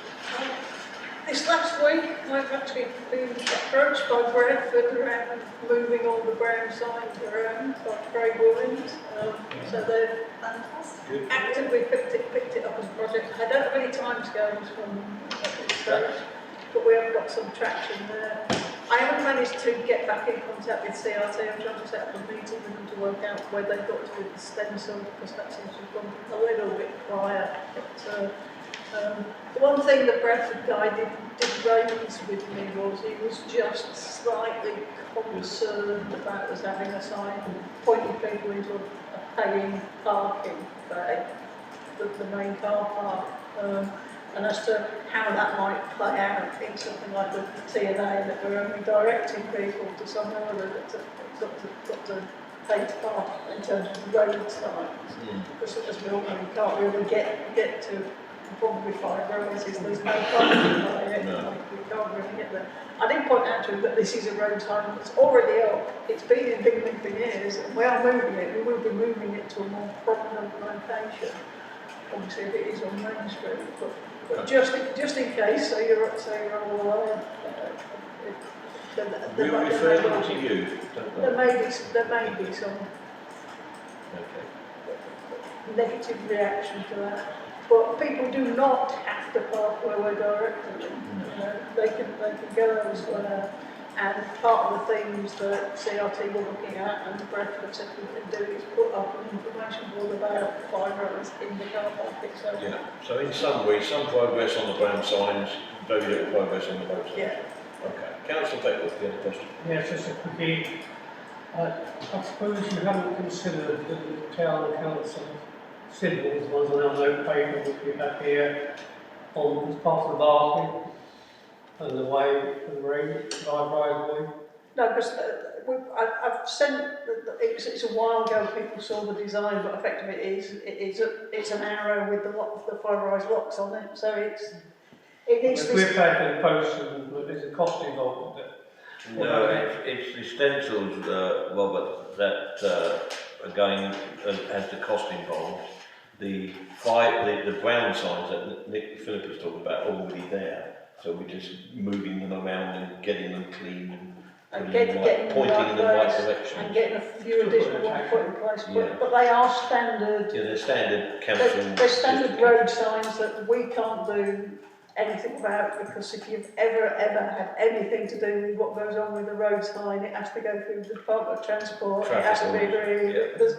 There's so much bureaucracy around it. These are just standard, it's the little canal boat, water bus signs for most things. Okay.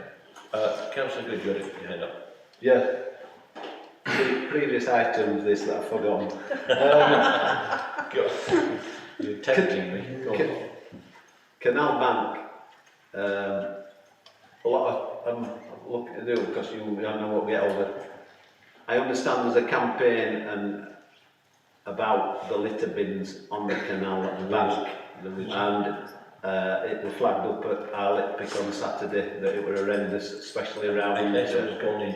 An open letter has gone that's in. good. That's if you okay. did face to it, you know all about it. And the other thing.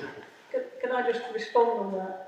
If you must, it's not really on the agenda. I know it's not really on the agenda, but the main issue at the moment is that CRT have just changed their contractor that empties the bins, and it seems like they've given it to a start-up that's understaffed and having trouble getting people. So they are having teething troubles with their contract, which is why it is so bad at the moment. But yeah. I would encourage anyone just to send them nasty letters all the time, because well, they have an open letter signed by Bank. They do respond quite quickly when you do, if you get. But we talk about people, you know, the litter problem getting better.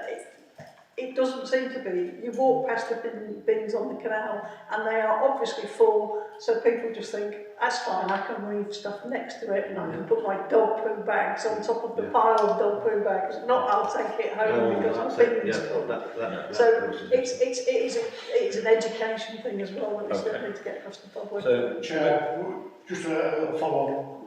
Councillor Winard and myself have been on with CART for some weeks after a number of complaints. Philip was right, we haven't changed the contract.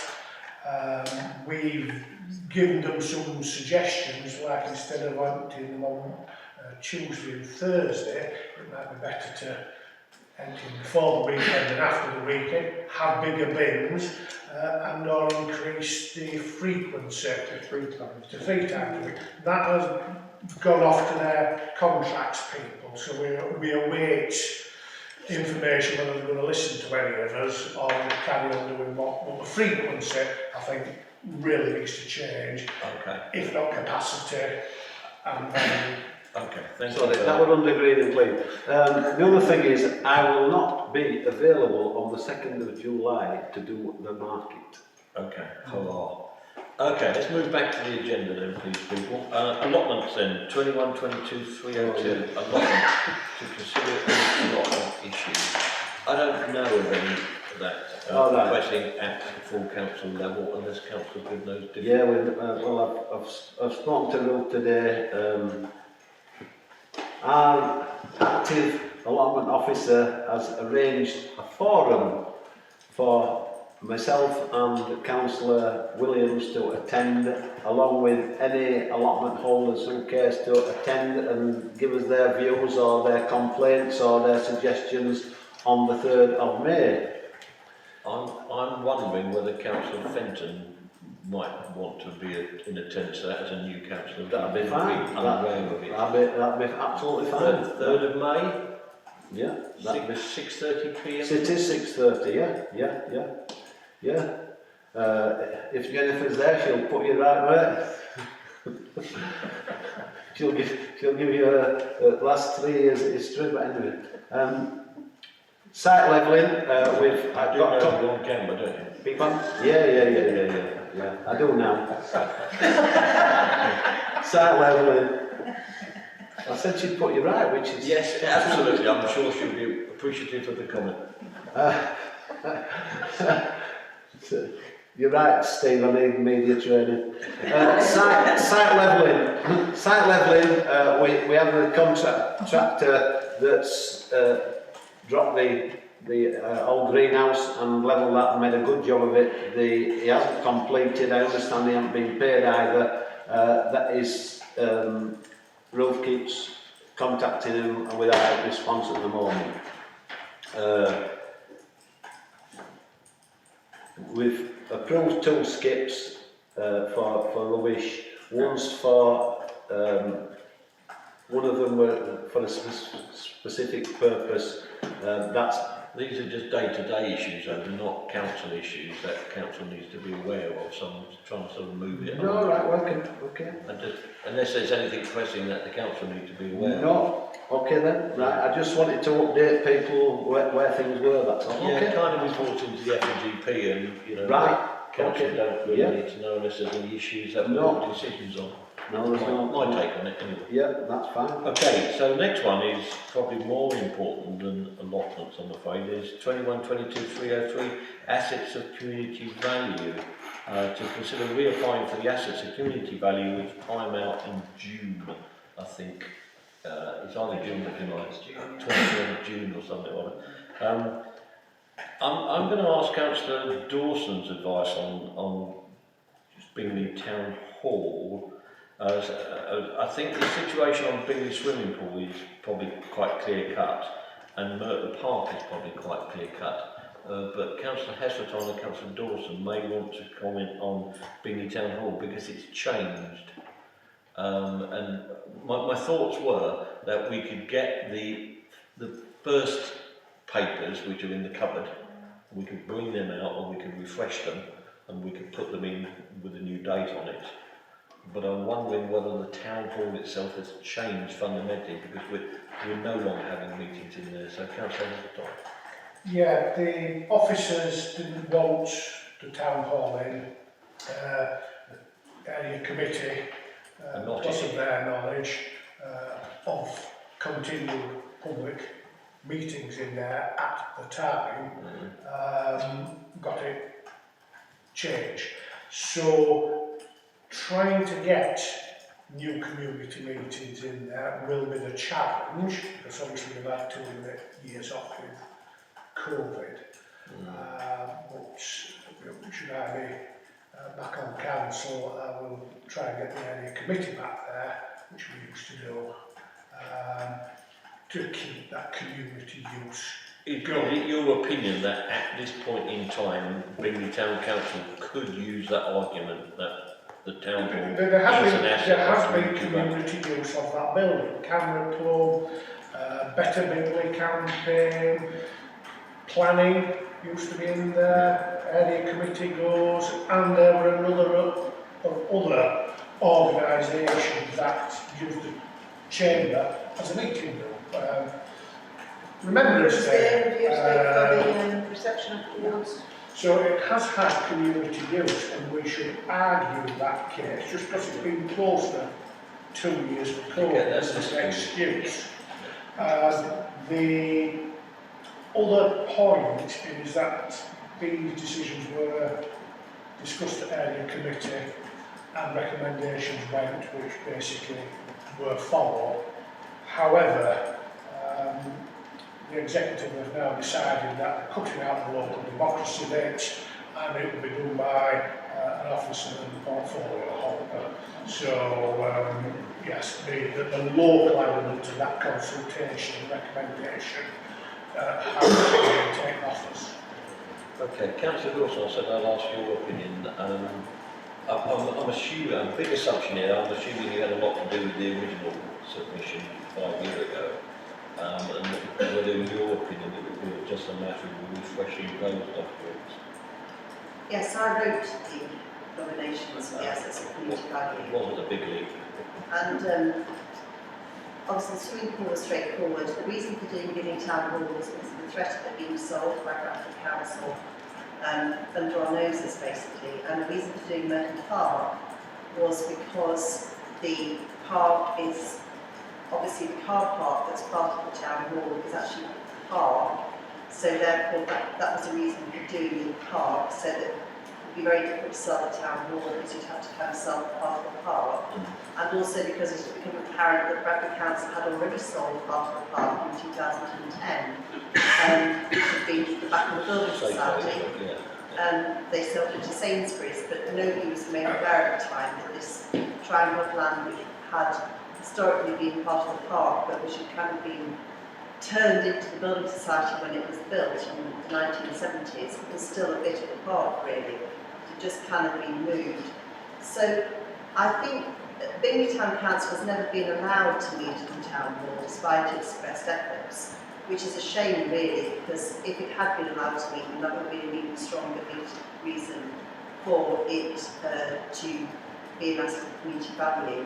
I think the argument about it being a place for meetings is made very strongly, and we could say that Bingley Town Council should be meeting in the town hall, particularly at the moment with the difficulties caused by different venues post-COVID, because we're very restricted now as to where we can go, and that would be, it would be an ideal place for lots of reasons, and it would be more accessible for lots of people as well. So I think that would be a good point to make. And I can't remember the other reasons for keeping the town hall. It's about community use, it was about meetings, it was about its location, it was about its proximity to the park, basically. So that might be dusting off a bit, but the park, I think that could probably just be dusted off and resubmitted. So I'm happy to recover the documents from the clerk and scan them, OCR them, whatever it needs to be done, and rehash them as a first draft and put them on something. There's Word documents actually somewhere. Yeah, they'll work. I'm happy to do the grunt work to get it to a position where they can come back to the council in May, next meeting. Happy to push it through the FNGP early May is first draft as well. We'll probably do it by then. So is that? So that would be my Chair, I think that would be desirable. I think it's important that we try. But I think as Councillor Heseltine said, now that the decisions that Bradford have to make the decisions on whether to accept them, now that the decisions are being done by the executive rather than the area committee, does mean that we have less. Well, they don't have to accept them. There's a process that they go through. So. Because the obvious suspicion is that they didn't like the area committee doing them, because often the area committees, not just this one, sometimes made decisions which were not recommended by the officers. So presumably the executive won't be in that position. Yeah. Okay, Councillor Beckwith. Yes, I just want a couple of one-liners. I was a member of the Rye Town Council in the Seaport Town of Rye on the South Coast for 8 years, and it's mayor for two years. And I can tell you that having your own town hall in your town is of great significance. And I would love to see Bingley Town Council pick his own town hall. Okay, thank you. Okay, so the proposal is that we reapply and with a side issue that I'm happy to do the rough work and bring it back to the FNGP. So, seconded by Councillor Heseltine. All in favour? Okay, thank you very much. So, 2122-305 training register, to receive the training register and delete any actions. So, you've all seen that, came out today. Any actions other than noting it?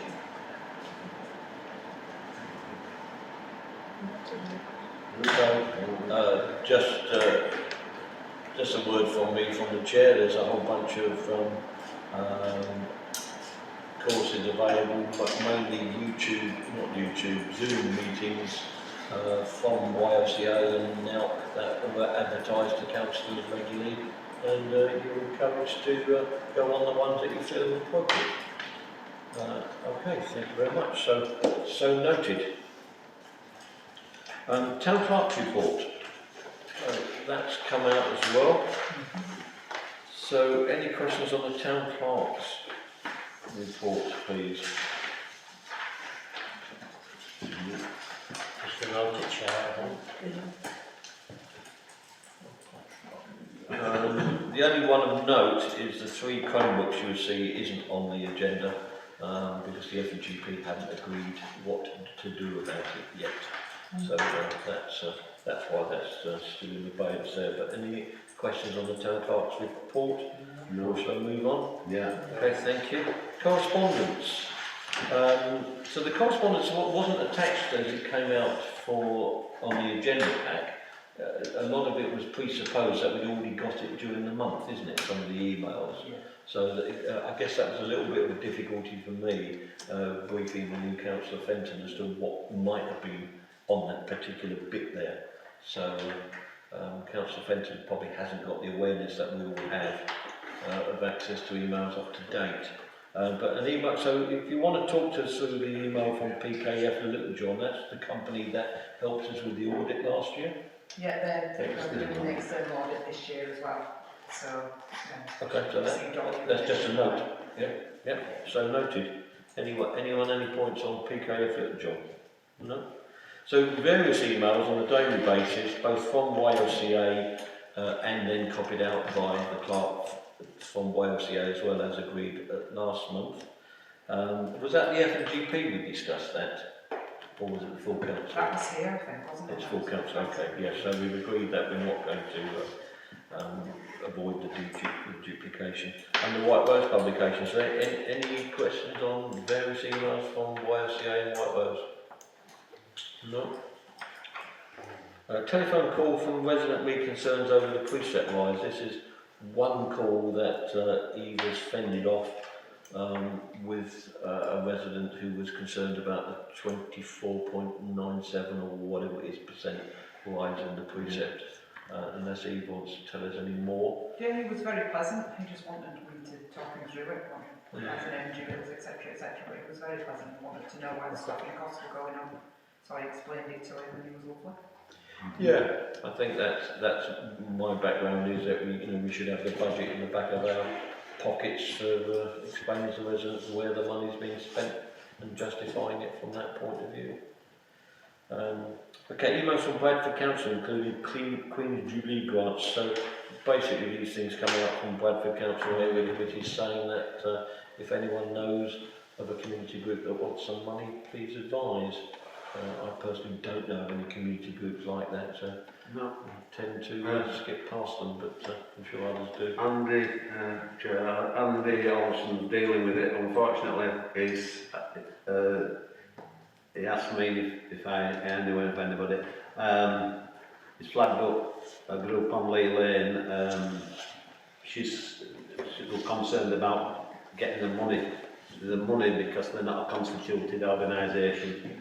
Yeah. So I'd offered to do it through Cotton Community Association as a constituted body, but the lady who's organised it has phoned me today to say that if they've got to have all the publicity and that they're not that bothered. So I don't think they're going to take it up. So okay. And he hasn't had any other. I think and the deadline's this Friday. Okay. Thank you for that. As you mentioned, Andy Olsen, I did bump into him myself today, who said, "Oh, is it tonight?" This August gathering, and I invited him to approach the clerk to come and talk to us next month.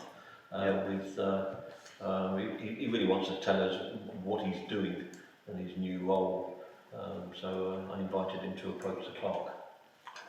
Yeah. Okay, so we move on to promotional items. So 212308. I've got a little list here, I'm sure others have. So, toilets opening hours. Work continues on the CP toilet. They plan next week, possibly. Neighbourhood plan development ongoing, and some wise words on that. Litter picks success. That town quite clean now. Canal Bank was busy and collected 26 bags. And the youth involvement working group that we agreed. Anyone else? Oh, assets of community value. Should we say that we're going through the motions of doing assets of community value? And that's just really me picking up things we've voted on and agreed through the meeting. So does anyone else want to add anything else about items we'd like to promote? Should we not be promoting markets as well? What would you like to promote on the market that we haven't agreed anything tonight, but I take the point that Councillor Kerdo would support that we need to support market. So what would be your flavour? I guess that before the farmers markets, we could be promoting the stalls that are going to be there. We could be promoting its existence. We can do a countdown to the market taking place. We can promote the type of entertainment that's going to be there. We can promote the opening hours. There's all sorts of stuff we could be doing. I mean, I could write you some Facebook posts and some tweets and things that still using Twitter. Yeah. Who's got control of the Town Council Facebook? Rachel's.